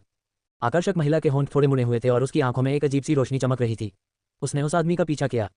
कुछ ही समय बाद उसकी सफास और हांफती हुई गुफा से बाहर आ गई। हालांकि उसने जानबूझकर इसे दबा दिया, फिर भी प्रवेश द्वार पर मौजूद युवा लड़की इसे सुन सकती थी। मुझे ये पता था, वरिष्ठ भाई और वरिष्ठ बहन फिर से उस तरह का शर्मनाक काम कर रहे हैं। युवा लड़की गुफा के प्रवेश द्वार पर लाल चेहरे के साथ बैठी और धीरे से बुदबुदाया। वह बच्ची नहीं थी, इसलिए वह स्वाभाविक रूप से कुछ बातें समझती थी। आखिरकार ये पहली बार नहीं था। यह अध्याय समाप्त नहीं हुआ है, कृपया पृष्ठ पलटें एक बार। उसने बिस्तर पर लेटे हुए येहुआन की ओर देखा और फुसफुसाकर बोली, मुझे आश्चर्य है कि वह कब उठेगा। 5 मिनट बाद गुफा से एक आदमी की धीमी चीख निकली। फिर ये बंद हो गया। लेकिन कुछ ही देर बाद अचानक अंदर से एक अजीब सी गड़गड़ाहट की आवाज आई, मानो कोई लड़ाई चल रही हो। जवान लड़की ने जब ये सुना तो वह हड़बड़ाकर अंदर चिल्लाई, सीनियर भाई अंदर क्या हुआ? ये सिर्फ एक आध्यात्मिक जानवर है, अंदर मत आओ। आदमी की आवाज बह निकली। कुछ ही समय बाद वह भी प्रकट हुए। वरिष्ठ भाइयों, क्या आप ठीक हैं? युवा लड़की जल्दी से खड़ी हुई और पूछा, सीनियर बहन कहाँ है? वह आदमी खून से सनी एक साधारण और अलंकृत तलवार पकड़े हुए धीरे धीरे बाहर चला गया। वह मुस्कुराया और कहा, ये ठीक है, मेंगनी अंदर सफाई कर रहा है। युवा लड़की ने उस पर संदेह नहीं किया और कहा, फिर मैं वरिष्ठ बहन की मदद करने जाऊंगा। जैसे ही वह गुफा में प्रवेश करने वाली थी, उस आदमी ने अचानक उसकी कलाई पकड़ ली। रुको, उस आदमी ने कहा, जूनियर बहन मुझे तुमसे कुछ कहना है। युवा लड़की ने उसे हैरान भाव से देखा। हालांकि आसमान में अंधेरा था, फिर भी वह उस आदमी को अचानक मुस्कुराते हुए देख सकती थी। जूनियर बहन, वास्तव में मैंने उसे कभी पसंद नहीं किया। जिस दिन से तुमने मेरे पंथ में प्रवेश किया, मैं तुम्हारे मोह में डूब गया। जूनियर बहन, अब से आप मेरा अनुसरण कर सकती हैं। आदमी ने कहा। वरिष्ठ भाई आप। युवा लड़की चौंक गई। उसने मुक्त होने की कोशिश की, लेकिन उसकी कलाई पर उस आदमी की पकड़ बहुत मजबूत थी, वह मुक्त नहीं हो सकी। ऐसा मत बनो जूनियर बहन, यदि आप मेरा अनुसरण करेंगे तो मैं भविष्य में आपके साथ अच्छा व्यवहार करूंगा। मास्टर ने कहा कि वह जल्द ही एक गहरे जानवर को मारने में मेरी मदद करेगा और मैं जल्द ही एक दिव्यकोर योद्धा बनूंगा। उस समय, इससे पहले कि वह आदमी अपनी बात खत्म कर पाता, युवा लड़की ने उसे टोकते हुए कहा, वरिष्ठ भाई अब और मत कहो। नहीं, मेरी बात ध्यान से सुनो। वह आदमी गहरी आवाज में चिल्लाया। युवा लड़की को एहसास हुआ कि कुछ गड़बड़ है। वह जल्दी से गुफा में चिल्लाई, वरिष्ठ बहन जल्दी बाहर आओ। हालांकि वह कितना भी चिल्लाती, लेकिन अंदर से कोई जवाब नहीं मिलता था। हे कनिष्ठ बहन, चिल्लाना बंद करो, मेंगनी वास्तव में मर चुका है। उस आदमी ने अचानक एक अजीब सी मुस्कान प्रकट की। मृत। जवान लड़की एक पल के लिए चौंक गई, तभी उसे अचानक कुछ समझ में आया। वरिष्ठ भाई, आपने वरिष्ठ बहन को मार डाला। जब उस आदमी ने यह सुना तो वह अचानक हंस पड़ा। हा, ये सही है, मैंने उसे मार डाला और इसीलिए उसे पता चला कि मेरे हाथ में तलवार एक पृथ्वी हथियार है। पृथ्वी हथियार। जवान लड़की एक बार फिर चौंक गई। एक पृथ्वी हथियार बेहद कीमती था और दिव्यकोर क्षेत्र से नीचे के किसी भी व्यक्ति के लिए इसका मालिक होना असंभव था। यह आदमी केवल एक आधा कदम मूलकोर योद्धा था। उसने पृथ्वी हथियार पर अपना हाथ कैसे लगाया? तुम्हें नहीं पता है ना? इस युवक के पास गिराया गया यह अर्थ वेपन। आदमी ने अपने हाथ में 8 उजाड़ तलवार लहराए। वरिष्ठ भाई, आपको चिंता थी कि बड़ी बहन आपसे इसे चुरा लेगी, इसलिए आपने उसे मार डाला। युवा लड़की ने तुरंत प्रतिक्रिया व्यक्त की। ये सही है, उसने इस पर ध्यान दिया और इसे मेरे साथ साझा करना चाहती थी, इसलिए मैंने उसे मार डाला। जब उस व्यक्ति ने येहुआन की ओर देखा तो उसके चेहरे पर एक भयावह मुस्कान उभरी। इस युवक के भंडारण रिंग में कुछ भी नहीं था, लेकिन उसके पास एक पृथ्वी हथियार था। यह मेरी उम्मीदों से बाहर है। जूनियर सिस्टर, इस अर्थ वेपन के साथ मैं निश्चित रूप से हेवनली ओरिजिन रैंकिंग के शीर्ष 100 में प्रवेश कर सकता हूँ। जब तक मैं आगे बढ़ता हूँ, मैं कम से कम शीर्ष 30 में प्रवेश कर सकता हूँ। और उस समय। वरिष्ठ भाई, तुम पागल हो। आप पृथ्वी हथियार के लिए किसी साथी शिष्य को कैसे मार सकते हैं? मैं। युवा लड़की अवचेतन रूप से एक कदम पीछे हट गई और येहुआन की उंगली पर कदम रख दिया। लेकिन उसका दाहिना हाथ अभी भी उस आदमी ने पकड़ लिया था। उसके बचने का कोई रास्ता नहीं था। जूनियर बहन, चून की बात यहाँ तक आ गई है, मेरे पास कोई अन्य विकल्प नहीं है। बस मेरी बात मानो, मैं तुम्हारे साथ अच्छा व्यवहार करूंगा। उस व्यक्ति ने अपने बाएं हाथ से युवा लड़की को अपनी बाहों में खींच लिया, लेकिन युवा लड़की ने मुक्त संघर्ष किया। जूनियर बहन, इतनी बेशर्म मत बनो। यदि तुम मेरी बात नहीं मानोगे तो मैं पहले उस सुंदर लड़के को मार डालूंगा जिसे तुमने बचाया था। उस आदमी ने येहुआन की ओर देखा जो उसके बगल में खड़ा था। वरिष्ठ भाई आप। जवान लड़की का दिल कांप उठा। वह जानती थी कि अगर वह सहमत नहीं हुई तो वह आदमी निश्चित रूप से येहुआन को मार डालेगा। आखिर उसकी बड़ी बहन भी मर चुकी थी। मैं आपसे एक बार और पूछूंगा, क्या आप सहमत हैं? उस आदमी ने उसकी ओर देखा। मैं। युवा लड़की झिझक रही थी। वह केवल सच्चे अंधकार क्षेत्र के चरम पर थी। वह उस आदमी को बिल्कुल भी नहीं रोक सकी। यदि उसने विरोध किया तो वह निश्चित रूप से दयनीय स्थिति में होगी और येहुआन निश्चित रूप से मारा जाएगा। तो वह केवल सिर हिला सकती थी। हाँ, अच्छा, मैं तुम्हारे साथ अच्छा व्यवहार करूंगा। वह आदमी अच्छे मूड में पागलों की तरह हंसा। उसने 8 उजाड़ तलवार को दूर रख दिया और अचानक एक मनहूस अभिव्यक्ति प्रकट करते हुए कहा, पिछले कुछ दिनों में आपने बहुत अच्छा समय सुना होगा। मैं जानता हूं कि आपने कोशिश नहीं की, लेकिन आइए आज मैं आपको दावत दूंगा। 30H। युवा लड़की चौंक गई और जल्दी से अपनी हथेली से बाहर निकल गई, लेकिन उस आदमी ने उसे रोक दिया। वह आदमी लंपटता हुआ हंसता रहा। जूनियर बहन, मेरे सामने अपनी ताकत मत दिखाओ। विरोध मत करो, नहीं तो मैं उस जिगोलो को मार डालूंगा। उद्धरण चिन्ह। अपनी बात समाप्त करने के बाद उसने युवा लड़की का कंधा पकड़ा और उसे जोर से खींचा। अगले ही पल जवान लड़की के कपड़े फाड़ दिए गए और उसका चिकना कंधा हवा के संपर्क में आ गया। रात न होती तो आदमी की लार बह जाती। रुको वरिष्ठ भाई, रुको, नहीं तो मैं। हाँ, तुम क्या करोगे? आदमी को बिल्कुल भी परवाह नहीं थी। वह युवा लड़की से एक स्तर ऊंचा था और बाद वाला उसके लिए बिल्कुल भी खतरा नहीं था। हालांकि उन्हें इस तरह का एहसास पसंद आया। युवा लड़की जितनी जोर से चिल्लाई उसे उतना ही अच्छा लगा। हालांकि इस समय अचानक एक ठंडी आवाज सुनाई दी, उसे मत छुओ या मरो। यह आवाज इतनी अचानक आई कि वह आदमी और जवान लड़की डर के मारे कांप उठे। उस आदमी ने तुरंत उस जवान लड़की के हाथ छोड़ दिए और भगवान तलवार निकाल ली। दुर्भाग्य से जैसे ही बहुआन तलवार निकाली गई उसे एक कर्कश ध्वनि सुनाई दी। बहुआन तलवार सीधे उसके हाथ से गिर गई और उसकी कलाई सीधे एक आकार से सिकुड़ गई। उसके हाथ की हड्डियां वास्तव में किसी ने कुचल दी थीं। वह आदमी चिल्लाए बिना नहीं रह सका। उसी समय वह चिल्लाना नहीं भूल गया, ये कौन है? जिस व्यक्ति को आपने जिगोलो कहा था। ठंडी आवाज फिर से सुनाई दी। फिर आदमी को उड़कर भेजा गया। उसकी छाती चकनाचूर हो गई थी और उसका दिल सीधे एक मुक्के से घुस गया था। वह बिना जाने कैसे मर गया। जिस व्यक्ति ने उसकी छाती पर मुक्का मारा उसे उसने जिगोलो ये हुआन कहा। कुछ घंटों के आराम के बाद वह काफी ठीक हो चुके थे। कम से कम वह अब आगे बढ़ सकता है। सौभाग्य से उसके पास वह स्वर्गीय पुनर्प्राप्ति गोली थी। हालांकि इसका प्रभाव उनके द्वारा पहले इस्तेमाल की गई उपचार दवा की तुलना में बहुत खराब था, फिर भी इसे उनकी रिकवरी में तेजी आई। वरिष्ठ भाई, जब युवा लड़की ने उस आदमी को उड़ते हुए देखा तो वह तेजी से भाग गई, लेकिन पाया कि वह पहले ही मर चुका था। उसने तुरंत कुछ ही दूरी पर आकृति को देखा और चौंक कर बोली, तुम। वह इतनी भयभीत थी कि बोल नहीं पा रही थी। चिंता मत करो, तुमने मेरी जान बचाई, मैं तुम्हें चोट नहीं पहुंचाऊंगा। ये हुआ ने उस युवा लड़की को देखते हुए धीरे से कहा जिसके कपड़े उतार दिए गए थे और उसके कंधे नंगे थे। ये युवा लड़की लगभग 15 वर्ष की लग रही थी, लगभग जू क्विंकिंग के समान उम्र की। वह बहुत सुंदर और प्यारी थी। हालांकि वह बहुत दयालु थी। उस आदमी ने उसके साथ लगभग बलात्कार किया और वह फिर भी भाग गई। वह पहले से ही बेवकूफ़ी से परे था। क्या आप भारी घायल नहीं थे? जवान लड़की ने चौंकते हुए पूछा। ये हुआ ने देखा कि युवा लड़की का शरीर कांप रहा था, इसलिए वह नहीं हिला। वह अपनी जगह पर खड़ा हुआ और उत्तर दिया, ये सब आपकी गोली का धन्यवाद है, अन्यथा मैं इतनी जल्दी ठीक नहीं हो पाता। एंड मेरी जान बचाने के लिए धन्यवाद, अन्यथा मुझे आपके वरिष्ठ भाइयों और बहनों ने मार डाला होता। उद्धरण चिन्ह। लेकिन आपने सीनियर ब्रदर को मार डाला। युवा लड़की की आंखें पहले से ही धुंधली थीं और वह रोने वाली थी। ये हुआन को सिरदर्द महसूस हुआ। उसने गुफा की ओर देखा और कहा, क्या इस तरह का व्यक्ति आपकी उदासी के लायक है? उसने इस अर्थ आर्टिफैक्ट के लिए अपनी ही कनिष्ठ बहन की हत्या कर दी, फिर आपको उसकी बात मानने की धमकी दी। अंत में वह आपके साथ बलात्कार करना चाहता था। उसे देखते ही मेरी आंखों में दर्द होता है, इसलिए मैंने उसे मार डाला। उद्धरण चिन्ह। जवान लड़की ने कुछ नहीं कहा। उसने ध्यान से इसके बारे में सोचा, लेकिन अंत में वह अभी भी रोई। जब वह एक प्रशिक्षण मिशन के लिए बाहर आई तो उसे ऐसी उम्मीद नहीं थी। ये हुआन को अपने दिल में दर्द महसूस हुआ और वह चुपचाप चला गया। युवा लड़की चौंक गई और जल्दी से पीछे हट गई। डरो मत, मैंने कहा कि मैं तुम्हें चोट नहीं पहुंचाऊंगा। पहले अपने कपड़े पहनो, ये हुआन ने बैठते हुए कहा और इसकी जांच करने के लिए उस आदमी की इंटरस्पेशियल रिंग उतार दी। धिक्कार है, बेचारा कमीना। ये सुनकर युवा लड़की ने अपनी इंटरस्पेशियल रिंग से एक बागा निकाला। उसे अपने दिल में एक डर महसूस हुआ। यदि ये हुआन अचानक प्रकट नहीं हुई होती तो उसका पूरा शरीर। आप सही हैं। धन्यवाद। जवान लड़की ने उसे धीरे से धन्यवाद दिया। आपने मुझे बचाया और मुझे एक जीवन रक्षक गोली भी दी। मुझे ही आपको धन्यवाद देना चाहिए। ये हुआ ने उस आदमी की लाश को दूर रखते हुए कहा। उसने मोहक महिला की लाश को भी गुफा में रख दिया। फिर उसने कहा, मैं लाशें रख दूंगा ताकि मुझे गुस्सा न आए। वे मेरे वरिष्ठ भाई और बहन की लाशें हैं। क्यों, क्या आपने उन्हें रखा? युवा लड़की ने उत्सुकता से पूछा। मुझे मत बताओ कि तुम उन्हें संप्रदाय में वापस लाना चाहते हो और उन्हें सच बताना चाहते हो। ये हुआ ने पूछा। मैं, युवा लड़की झिझक। यदि वह संप्रदाय में लौट आती तो वह अपने स्वामी को बताती कि उसके वरिष्ठ भाई और वरिष्ठ बहन ने अर्थ टूल को लेकर एक दूसरे को मार डाला है। अंत में उसके वरिष्ठ भाई ने उसकी वरिष्ठ बहन को मार डाला था और उस पर योजनाएं भी बनाई थीं। वह चाहता था उसके साथ बलात्कार करो। फिर वह कैसे बच निकली? जब तुम वापस जाओ तो बस इतना कहो कि तुम उनसे अलग हो गए क्योंकि तुम एक जानवर के ज्वार में भाग गए थे। इस तरह चाहे वे जिए या मरे, उनका आपसे कोई लेना देना नहीं है। ये हुआ ने सीधे सुझाव दिया। जवान लड़की चुप हो गई। ठीक है, ये सब अब अतीत में है, अब इसके बारे में मत सोचो। आप स्वर्गीय युवान संप्रदाय के शिष्य हैं, है ना? आपका नाम क्या है? ये हुआ ने फिर पूछा। युवा लड़की फिर से झिझकी, फिर उसने धीरे से कहा, मेरा नाम झाओफियान है। ओह ठीक है, मैं समझता हूँ। ये हुआ ने सिर हिलाया और बैठ गया। फिर उसने कहा, मेरी चोटें अभी तक पूरी तरह से ठीक नहीं हुई हैं। मुझे अभी भी ठीक होने के लिए कुछ समय चाहिए। अपनी बात खत्म करने के बाद उसने अपनी स्टोरेज रिंग से एक गोली निकाली और उसे निगल लिया। युवा लड़की चुपचाप किनारे पर चली गई और बैठ गई। अभी उसे बहुत बड़ा झटका लगा था, इसलिए उसे शांत होने के लिए कुछ समय चाहिए था। लेकिन उसे इस बात का एहसास नहीं था कि ये हुआन की खेती वास्तव में उसकी तुलना में बहुत कम थी। वह केवल मिड टू प्रोफाउंड क्षेत्र में था और यह असंख्य फूल रक्त रेखा के छिपे हुए प्रभाव के साथ था। इस बार ये हुआन भी खतरनाक स्थिति में था। वह मौत से आधा डर गया था, लेकिन सौभाग्य से यह सिर्फ एक झूठा अलार्म था। वह जीवित रहने में कामयाब रहा। अभी उसके भक्षण स्थान में बहुत सी चीजें नहीं बची थीं। उसके पास गुफा में केवल कुछ फोजिंग सामग्री बची थी। ये सामग्रियां उसके लिए मॉडल कोर क्षेत्र में घुसने के लिए पर्याप्त नहीं थी, इसलिए उसने इन्हें रखने का फैसला किया।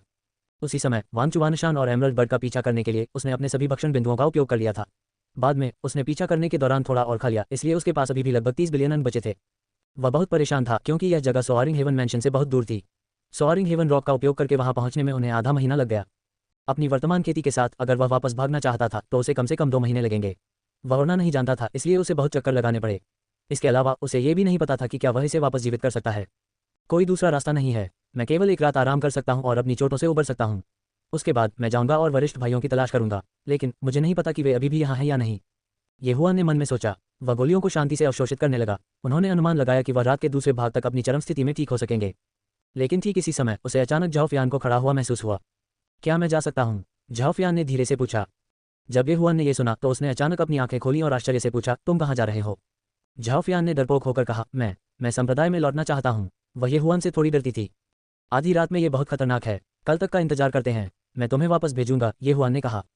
चूंकि उसने अपनी ताकत वापस नहीं पाई थी, इसलिए वह सोआरिंग स्काई मैंशन में वापस जाने के लिए स्काई ब्रांच से केवल स्काई थंडर ईगल उधार ले सकता था। वह झाओफियान के साथ यात्रा कर सकता था। नहीं, धन्यवाद। झाओफियान ने जल्दी से अपना सिर हिलाया और जाने के लिए उठी। इस बार ये हुआन ने उसे रोका नहीं और जाने दिया। हालांकि झाओफियान के जाने के कुछ ही समय बाद वह उठा और उसका पीछा किया। वह महसूस कर सकता था कि झाओफियान उससे थोड़ा डरता था, इसलिए वह केवल गुप्त रूप से उसका पीछा कर सकता था। ये लड़की, क्या उसे किसी रहस्यमय जानवर से मिलने का डर नहीं है? ये हुआन असहाय था, लेकिन उसकी चोटें बहुत ठीक हो गई थीं। हालांकि वह आगे बढ़ रहा था, वह वास्तव में औषधीय ऊर्जा को परिष्कृत कर रहा था। ये तब तक ठीक था जब तक वह युद्ध में नहीं था। झाओफियान भी सावधानी से आगे बढ़ रही थी, लेकिन उसने ये हुआन को नोटिस नहीं किया जो 100 मीटर पीछे उसका पीछा कर रहा था। आराम करने के लिए रुकने से पहले वह लगभग आधे घंटे तक दौड़ी। जैसे ही वह बैठी, उसे एक आवाज़ सुनाई दी। ये हुआन से नहीं, बल्कि उसके ऊपर से था। इससे वह इतनी भयभीत हो गई कि वह जल्दी से खड़ी हो गई और अपने आसपास को रोशन करने के लिए आकाश पर हथेली फेंक दी। खून का प्यासा मकड़ी, वह चिल्लाए बिना नहीं रह सकी। रक्तपिपासु मकड़ियां आधे चरणियों ओरिजिन कोर कल्टीवेटर के बराबर आध्यात्मिक जानवर थीं। एक होती तो फिर भी संभाल लेती। हालांकि उसने देखा कि उसके ऊपर पत्थर की दीवार पर 10 से अधिक रक्तपिपासु मकड़ियां थीं। ये निश्चित रूप से ऐसा कुछ नहीं था जिसे वह अकेले संभाल सकती थी। तुरंत ही वह दौड़ में शामिल हो गई। वे रक्तपिपासु मकड़ियां भी उसका पीछा करने लगीं। सौभाग्य से वह काफ़ी तेज थी और उनके बीच की दूरी को खोलने में कामयाब रही। हालांकि अगले ही पल वह फिर से अपने ट्रैक में रुक गई, क्योंकि उसके सामने एक अजीब सी आवाज़ थी। वाह! एक हथेली के प्रहार ने आकाश को छेद दिया और उसके परिवेश को रोशन कर दिया। झाओफियान का चेहरा पीला पड़ गया और उसका पूरा शरीर जमीन पर लंगड़ा कर गिर गया।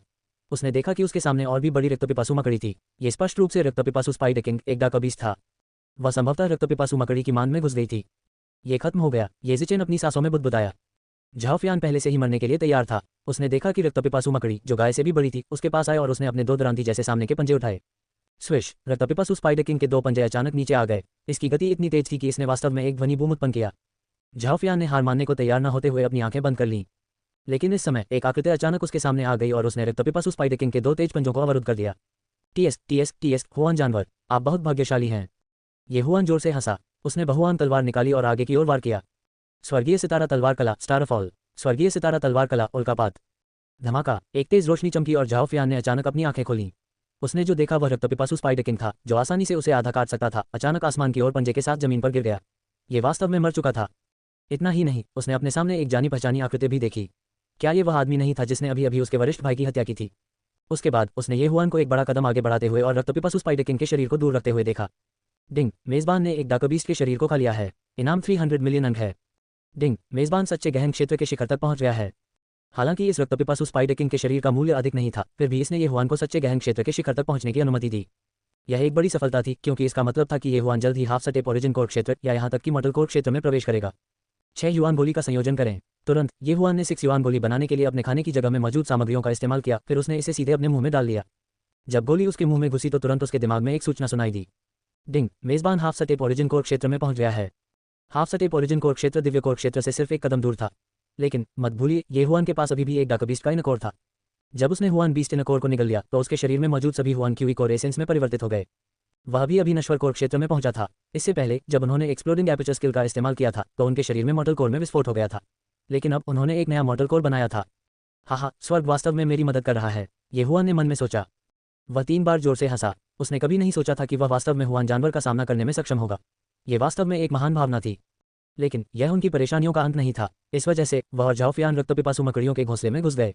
अभी वह समझ सकता था कि उनके चारों ओर 100 से अधिक रक्तपिपासु मकड़ियां इकट्ठा हो रही थीं। ठीक है, मैं तुम दोनों को ले लूंगा। ये जुबान की आंखें चमक उठी, फिर उसने कहा, फेयान, तुम जहां हो वहीं रहो और हिलना मत। उन्होंने झाओफियान की प्रतिक्रिया का इंतजार नहीं किया। जैसे ही उसने बोलना समाप्त किया, वह धराशायी हो गया। उसके बाद आसपास धमाकों का सिलसिला शुरू हो गया। विस्फोटों से निकलने वाली तेज रोशनी आतिशबाजी की तरह थी और झाओफियान ने जो देखा उससे वह स्तब्ध रह गई। वह कौन है? झाओफियान ने मन में सोचा। रक्तपिपासु स्पाइडर किंग, जो एक नश्वर कोर योद्धा था, को एक पल में मारना ऐसा कुछ नहीं था जो एक साधारण आदमी कर सकता था। शायद पूरे स्वर्गीय युवान संप्रदाय में केवल 1 दर्जन लोग थे जो ऐसा कर सकते थे। 1 मिनट से भी कम समय में ये हुआन ने सभी रक्तपिपासु मकड़ियों को आधा काट दिया और यहाँ तक कि उनकी लाशों और आंतरिक कोर को भी खा लिया। 10 बिलियन से अधिक डिवोर पॉइंट, बुरा नहीं। ये हुआन परिणाम से संतुष्ट थे। हालांकि हाफ सटेप ओरिजिन कोर योद्धाओं की लाशें और आंतरिक कोर की कीमत ज़्यादा नहीं थी, लेकिन यहाँ उनकी संख्या 100 से अधिक थी। ठीक है, सभी मकड़ियाँ चली गईं, चिंता मत करो। ये हुआन झाओफियान के बगल में चला गया और धीरे से उसकी मदद की। धन्यवाद, झाओफियान ने कृतज्ञतापूर्वक कहा। उसे पहले ये हुआन ने बचाया था और अब उसे फिर से बचाया गया है, इसलिए उसके दिल में डर गायब हो गया था और कृतज्ञता के साथ बदल दिया गया था। तुम्हारे बल से तुम्हारे लिए इस घाटी से बाहर निकलना मुश्किल हो जाएगा। आपको रात के लिए आराम करना चाहिए। कल मेरे साथ एक जगह आओ, फिर मैं तुम्हें स्वर्गीय युवान संप्रदाय में वापस भेज दूंगा। ये हुआन ने धीरे से कहा। इस बार झाओफियान ने विरोध नहीं किया। उन्होंने इस खूनी जगह को छोड़ दिया और आराम करने के लिए जगह ढूंढ ली। उसके बाद ये हुआन ने एक गोली निकाली और झाओफियान को फेंक दी। झाओ फियान ने आश्चर्यचकित होकर पूछा, यह क्या है? इसे खाने के बाद आपको पता चल जाएगा, बस इसे आपको गोली लौटाने के रूप में समझें। ये हुआन ने लापरवाही से उत्तर दिया। कोई ज़रूरत नहीं, धन्यवाद, आपने अभी अभी मुझे बचाया। झाओ फियान ने अपना सिर हिलाया। ये हुआन बकवास करने में समय बर्बाद नहीं करना चाहता था, इसलिए उसने सीधे उसे धमकी दी, इसे मुझे वापस मत दो, नहीं तो मैं तुम्हें हुआन जानवरों के घोंसले में फेंक दूंगा। उसका लहजा पक्का था, जैसे किसी बच्चे को डरा रहा हो। लॉन्गोविटी स्प्रिंग टॉवर पर तेज रोशनी थी। रात हुई और दुनिया खामोशी में गिर गई। हालांकि ये जगह वास्तव में विलासिता की जगह थी, जहां घंटियां बजती थीं और कड़ाही खाती थी। दस्तक दो, खटखटाओ खटखटाओ। दरवाजे पर कई बार दस्तक के बाद जियांग जियाओफान खड़े हुए और निजी कमरे का दरवाजा खोला। वह दरवाजे के बाहर दो लोगों को देखकर मुस्कुराया और कहा, आखिरकार तुम दोनों यहाँ हो। ये हाव क्षमाप्रार्थी दिखे और कहा, परसों अमर निवास है, मास्टर चूहिंग ने हमें कुछ निर्देश दिए, इसलिए हमें देरी हुई। जियाओफान, मैं क्षमा चाहता हूँ। ये ठीक है, ये ठीक है, अंदर आओ, जियांग जियाओफान ने कहा और दोनों लोग अंदर चले गए। इस समय ये हाव के पीछे पीछे चल रहे थे। उसने अपने हाथ में शराब का एक जार पकड़ा और उसे अपने चेहरे पर उठाया। ये हमारे आंतरिक जनजाति के शराब तहखाने से अच्छी शराब है, यह अतुलनीय रूप से मीठा है। आइए आज रात नशे में होने तक घर न जाएं। ओह, ये हाव और ये ही कमरे में चले गए और बाय चेन और लॉन्ग शी को प्रणाम किया। तीनों भाइयों का अभिवादन करने के बाद जियांग जियाओफान उन्हें बैठने के लिए ले गए। हर कोई यहाँ था और वेटर तुरंत व्यंजन परोसने लगा। स्काई प्राइवेट रूम के व्यंजन नीचे के हॉल के अलावा बिल्कुल अलग थे। यहाँ सब कुछ बिल्कुल स्वादिष्ट था। वहाँ कीमती 1000 साल पुराना जिनसेंग था, जिसमें फायर चिकन, दुर्लभ spirit herb, stir fried snow venison, गहरे समुद्र में बर्फ के कड़ा, भूमिगत गुचूहे थे। ऐसी चीजें थी जो आकाश में उड़ती थीं, जमीन पर चलती थीं, पानी में तैरती थीं और मिट्टी में बिल में डूब गया। इन राक्षसी जानवरों का मांस आध्यात्मिक ऊर्जा से भरा था। विभिन्न आत्मा जड़ी बूटियों के साथ पकाया जाता है। ये स्वाभाविक रूप से एक महान पूरक था। मधुर पुरानी शराब के एक कप के साथ जोड़ा गया। इस दुनिया में शायद कुछ भी सुंदर नहीं था। बायचेन और लॉन्गशी ने किनारे पर बैठकर बर्तन खाए। व्यंजनों की तुलना में वे पीने के बाद 6 लोगों की डींगे हाँकने में अधिक रुचि रखते थे। आह भाई जियांग, मैंने सुना है कि यद्यपि आप पृथ्वी मार्शल आर्ट क्षेत्र में हैं, आप स्काई मार्शल आर्ट क्षेत्र में एक कृषक के खिलाफ भी लड़ सकते हैं। हम इतने युवा और होनहार होने के कारण आपसे बहुत ईर्ष्या करते हैं। येली ने खड़े होकर अपना वाइन कप पकड़े हुए मुस्कुराते हुए कहा। नहीं, ये सब बकवास है। अगर मैं सचमुच इतना अद्भुत हूँ तो मैं आकाश में हूँ। जियांग जियाओफान ने अपने हाथ हिलाए। ये हाव ने जियांग जियाओफान के कंधे को थपथपाया और कहा, उपवास के जंगल में आपके साथ काम करने के बाद मुझे पता था कि आप देर सवेर शाही राजधानी आएंगे। हॉलिंग स्काई सिटी में आपके लिए कोई जगह नहीं है। क्या ऐसा नहीं है? बॉस कीमिया और शिल्पकला में अच्छा है और वह बहुत मजबूत भी है। आयरन हैमर मूर्खता से हंसा और एक सुअर का पैर खा लिया। येही ने सिर हिलाया। इंपीरियल गार्ड्स के लिए आपको पाना वास्तव में सौभाग्य की बात है जियाओफान। यदि आपको इंपीरियल मेडिसिन विभाग या इंपीरियल हथियार विभाग द्वारा छीन लिया गया तो यह निश्चित रूप से इंपीरियल गार्ड्स के लिए नुकसान होगा। हर किसी की असाधारण प्रशंसा सुनकर जियांग जियाओफान का चेहरा लाल और थोड़ा टेढ़ा था। उसे लगा कि वह तैरने वाला है। हालांकि उन्होंने कहा कि नहीं, उनके दिल में विचार उनके चेहरे पर सभी लिखे गए थे। अल्पविराम। शराब का एक जार खत्म करने के बाद उन छहों को भी चक्कर आ गए। ये परिवार में मजबूत शराब बहुत मजबूत थी और वे सभी शराब की शक्ति से हार गए थे। जी भरकर खाने पीने के बाद सभी लोग अपनी कुर्सियों पर पीछे झुक गए और हर तरह की बातें करने लगे। हालांकि इस समय कुछ अजीब हुआ। धमाका। घर के बाहर से तेज आवाज आई। जियांग जियाओफान ने थोड़ी भौहें सिकोड़ लीं। उसे नीचे के हॉल में मार्शल ऊर्जा में स्पष्ट बदलाव का एहसास पहले ही हो चुका था। बायचेन और लांगशी ने फुसफुसाहट बंद कर दी और दरवाजे की ओर देखा। जियांग जियाओफान लड़खड़ाते हुए खड़ा हुआ, धक्का देकर लकड़ी का दरवाजा खोला और रेलिंग की ओर चला गया। उसने अपना सिर नीचे किया और हॉल में देखा। जैसी कि उम्मीद थी, हॉल में झगड़ा हो गया। आपको क्या लगता है आप कौन हैं? आप पूर्वी शहर में केवल माध्यमिक कक्षा 8 के हल्बर्ड नेता हैं। इतनी अकड़ की हिम्मत कैसे हुई? हॉल में एक व्यंग्यात्मक आवाज गूंज उठी। जियांग जियाओफान ने देखा और महसूस किया कि यह 30 के दशक का एक आदमी था। उन्होंने नेवी ब्लू रंग का वस्त्र पहना हुआ था और उनकी कमर पर एक टोकन लटका हुआ था। वह स्पष्ट रूप से बता सकता था कि वह संस्कार मंत्रालय से था। जो वो सिर्फ एक बच्चा है। क्या संस्कार मंत्रालय के आप लोगों में कोई मानवता नहीं है? मुंह के कोने पर खून से लथपथ जमीन पर एक युवक अपने सामने मौजूद कुछ लोगों को गुस्से से घूर रहा था। मुझे इस मामले में न्याय मांगना चाहिए। मुझे डर नहीं है, भले ही मुझे सम्राट से मिलने के लिए राजधानी में प्रवेश करना पड़े। आप पूर्वी शहर में बस एक छोटा सा फ्राई हैं। सम्राट से मिलें। अगर मैं आज तुम्हें सबक नहीं सिखाऊंगा तो तुम्हें पता नहीं चलेगा कि तुम क्या करने में सक्षम हो। उसे मारो। आदमी की दहाड़ से उसके आसपास के लोगों ने उस आदमी को जमीन पर घेर लिया और उसे मुक्का मारना और लात मारना शुरू कर दिया। मार्शल क्यूई को उस व्यक्ति की बाहों में लिपटा हुआ महसूस करते हुए जियांग जियाओफान को पता था कि ये पृथ्वी मार्शल आर्ट क्षेत्र के एक विशेषज्ञ के हमले थे। यदि ऐसा ही चलता रहा तो वह न मरने पर भी अपंग हो जाएगा। शाही राजधानी में इस तथ्य का उल्लेख नहीं करने के लिए कि अधिकारियों ने एक दूसरे की रक्षा की। ऐसे अनगिनत अधिकारी थे जिनके पास कानून के लिए कोई सम्मान नहीं था। केवल इंपीरियल गार्ड्स और आंतरिक शहर में युद्ध मंत्री चूहेंग और बाय मोक्सिंग के पास सख्त कानून थे। ऐसा बहुत कम हुआ, लेकिन अन्य विभागों में मूल रूप से इस तरह की स्थिति मौजूद थी। जब तक कोई मारा नहीं गया, ये भी एक तरह का अनुभव था। अच्छी तैयारी का उपयोग क्रोध को शक्ति में बदलने और खुद को लगातार मजबूत करने के लिए किया जा सकता है। जियांग जियाओफान इस मामले में हस्तक्षेप नहीं करना चाहते थे, लेकिन अंत में वह इसे और बर्दाश्त नहीं कर सके। 2 कारण थे। पहला, ये लोग बहुत निर्दयी थे। वह देख सकता था कि दुकानदार ने उन्हें रोकने की हिम्मत नहीं की और उसे पीट पीट कर मार डाला जाने वाला था। दूसरा, वह जमीन पर मौजूद आदमी को जानता था। ये लिन कैंग था। अगर उसने आज उसे नहीं देखा होता तो जियांग जियाओफान अपना अस्तित्व लगभग भूल गया होता। वह लिन कैंग थे जिन्होंने ईस्ट और वेस्ट सिटी के बैरकों में मार्शल आर्ट प्रतियोगिता के दौरान अपने नाम के जिक्र से सभी को डर से काम दिया था। जियांग जियाओफान द्वारा उसे हराने के बाद उसने बैरक छोड़ दिया और उसे बाहरी शहर में स्थानांतरित कर दिया गया। ये पता चला कि वह एक हल्बर्ड नेता बनने जा रहा था।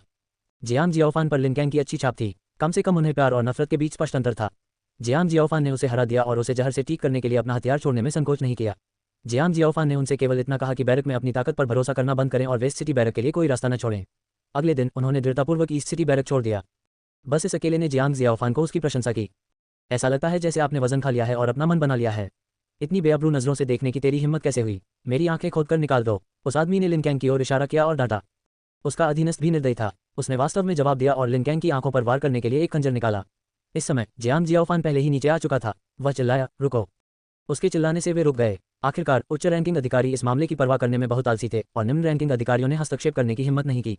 उन्हें उम्मीद नहीं थी कि कोई हस्तक्षेप करेगा। लिनकैंग ने अपना सिर थोड़ा घुमाया और जियांग जियाओफान की ओर देखा। अचानक उसकी आंखों में एक जटिल अभिव्यक्ति दिखाई दी। शर्म और अनिच्छा थी। आदमी ने ऊपर नीचे देखा। लंबे बागे वाला ये किशोर काफी अपरिचित था। उनकी धारणा में इंपीरियल सिटी में ऐसा कोई व्यक्ति नहीं था। मैं संस्कार मंत्रालय का 5वें दर्जे का सलाहकार हूँ। इससे कोई फर्क नहीं पड़ता कि आप कौन हैं, बेहतर होगा कि आप मेरे व्यवसाय में हस्तक्षेप न करें। आदमी ने गुस्से में डांटा। संस्कार मंत्रालय के 5वें दर्जे के सलाहकार? अगर मुझे ठीक से याद है तो आपको पूर्वी महाद्वीप के राजनयिक मिशन पर जाओ जो होना चाहिए। क्यों आज ही वापस आए हो? जियांग जियाओफान का लहजा शांत था। जैसे ही वह बोल रहा था वह लिनकैंग के पास गया और उसकी मदद करने की कोशिश की। झाओ जो स्तब्ध रह गया। उसे उम्मीद नहीं थी कि सामने वाला उसे जानेगा। क्या यह इनर सिटी का नौकरशाह हो सकता है? इस डर से कि कहीं उनसे कुछ छूट न गया हो, उन्होंने मन ही मन नौकरशाह के बारे में सोचा और पुष्टि की कि उन्होंने इस व्यक्ति को पहले कभी नहीं देखा था। हालांकि इससे कोई फर्क नहीं पड़ता था कि वह उसे जानता है या नहीं। जियांग जियाओफान ने वास्तव में लिनकैंग को उनकी अनुमति के बिना उनके सामने लाने में मदद की। वह बस उसे नहीं लिया। संस्कार मंत्रालय के सलाहकार गंभीरता से। सम्राट के आदेश से वह पूर्वी महाद्वीप के लिए एक राजनयिक मिशन पर था और लगभग 3 महीने तक दूर रहा था।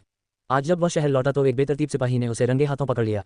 इसलिए वह गुस्से में आ गया और सैनिक के पैरों को अपंग करने के बाद गुस्से में चला गया। उसे उम्मीद नहीं थी कि जब वह रात के खाने का आनंद लेने के लिए लॉन्गविटी स्प्रिंग टॉवर पर पहुंचेगा तो लिनकैंग न्याय मांगने के लिए जल्दी में आएगा। शाही राजधानी में उच्च अधिकारी न्याय थे और शक्ति कानून थी। फिर हुआ पिछला दृश्य। उसके आसपास के 5 लोग पृथ्वी मार्शल आर्ट क्षेत्र के सभी विशेषज्ञ थे और लिनकैंग से डरने की कोई बात नहीं थी। आप जानते हैं कि मैं संस्कार मंत्रालय का सलाहकार हूं और आप अभी भी मेरे सामने उसकी मदद करने का साहस करते हैं। क्या अब और जीना नहीं चाहते? झाओ जो चिल्लाया। जियांग जियाओफान ने उस पर बिल्कुल भी ध्यान नहीं दिया। इसके बजाय वह एक बेंच लेकर आए और लिनकैंग को बैठने में मदद की। उसने पूछा, कैसी हो? क्या आपको चोट लगी है? ये ठीक है, ये सिर्फ एक मांस का घाव है, लिनकैंग ने धीमी आवाज में धीरे से कहा। ऊपर बायाचेन और लॉन्गशी रेलिंग के पास खड़े होकर देख रहे थे कि हॉल में क्या हो रहा है। लॉन्गशी ने अपनी मुठ्ठियां भींच लीं और अपने दांत पीस लिए। उसने मेरे स्वामी के प्रति इतना उग्र होने का साहस किया। मैं उसे मार डालूंगा। वह नीचे जाने ही वाली थी कि बायाचेन ने उसे पकड़ लिया और कहा, बहन शीख मत जाओ, जियाओफान इसे संभाल सकता है। लेइतियान शहर में फुलाइन के बारे में सोचते हुए यह दृश्य बहुत परिचित था। जियांग जियाओफान इस तरह का व्यक्ति था। वह बुराई से नफरत करता था जैसे कि यह उसका दुश्मन हो। कोई व्यक्ति जितना अधिक अहंकारी और निरंकुश होता था, जियांग जियाओफान हस्तक्षेप करने और न्याय बनाए रखने के लिए उतना ही अधिक इच्छुक होता था। यह उनका स्वभाव था। तुम्हारी हिम्मत कैसे हुई मेरे प्रति इतना असम्मानजनक होने की? मैं आज तुम्हें सबक सिखाऊंगा। झाओ जो क्रोधित हो गया। उसकी आंखें लाल थीं। यहाँ तक कि जब वह पूर्वी महाद्वीप के राजनयिक मिशन पर थे तब भी मंत्रियों ने उनके साथ सम्मानपूर्वक व्यवहार किया। शहर में कुछ लोगों ने उसे अपमानित करने की हिम्मत की। जियांग जियाओफान की तो बात ही छोड़ दें। बस जैसे ही झाओ जो ने अपनी मुठ्ठियां भींच ली, उसकी मार्शल क्यूई तुरंत बढ़ गई। पृथ्वी मार्शल आर्ट क्षेत्र के शिखर का दबाव सीधे जियांग जियाओफान पर पड़ा। इस समय जियांग जियाओफान एक चीनी मिट्टी की बोतल से एक अमृत निकाल रहा था और इसे लिनकैंग को सौंप रहा था। दबाव महसूस होने पर लिनकैंग की आंखें चौड़ी हो गईं। वह जियांग जियाओफान को बताने ही वाला था, लेकिन जियांग जियाओफान ने उसे शांत करने के लिए एक नजर डाली। हाँ, वह जियांग जियाओफान से हार गया था। इसके अलावा जियांग जियाओफान शाही शहर का एक शाही रक्षक था। चाहे वह दबाव हो या आधिकारिक दबाव, जियांग जियाओफान बिल्कुल भी चिंतित नहीं थे। वह क्यों व्याकुल हो? शक्तिशाली दबाव जियांग जियाओफान पर पड़ा, लेकिन उसके आसपास के भोजनकर्ता और वेटर जियांग जियाओफान के बारे में बिल्कुल भी चिंतित नहीं थे। झाओ जो 3 महीने से दूर था, इसलिए उसे नहीं पता था कि शहर में क्या हो रहा है। 1 महीने से अधिक समय पहले जियांग जियाओफान एक इंपीरियल गार्ड बन गया। इसके अलावा उन्हें महामहिम द्वारा व्यक्तिगत रूप से पदोन्नत किया गया था। किसी ने कुछ कहने की हिम्मत नहीं की, लेकिन झाओ जो और अन्य को अंधेरे में रखा गया। दबाव गिर गया, लेकिन जियांग जियाओफान बिल्कुल भी प्रभावित नहीं हुआ। लिनकैंग ने अमृत लिया और उसे निगल लिया। तुरंत उसके शरीर पर घाव जल्दी से ठीक होने लगे। जब झाओ जो ने अमृत के चमत्कारी प्रभाव देखे तो उसने भौहें सिकोड़ लीं और पूछा, क्या आप इंपीरियल ड्रग ब्यूरो से हैं? ये देखकर कि लिनकैंग ठीक हो रहे हैं, जियांग जियाओफान झाओ जो की ओर देखने लगे। उन्होंने मुस्कुराते हुए कहा, इंपीरियल ड्रग ब्यूरो? मुझे कोई दिलचस्पी नहीं है। हालांकि आप केवल रैंक 5 के अधिकारी हैं। आपकी इंपीरियल गार्ड पर हमला करने की हिम्मत कैसे हुई? शायद हमें इस मामले को निपटाना होगा।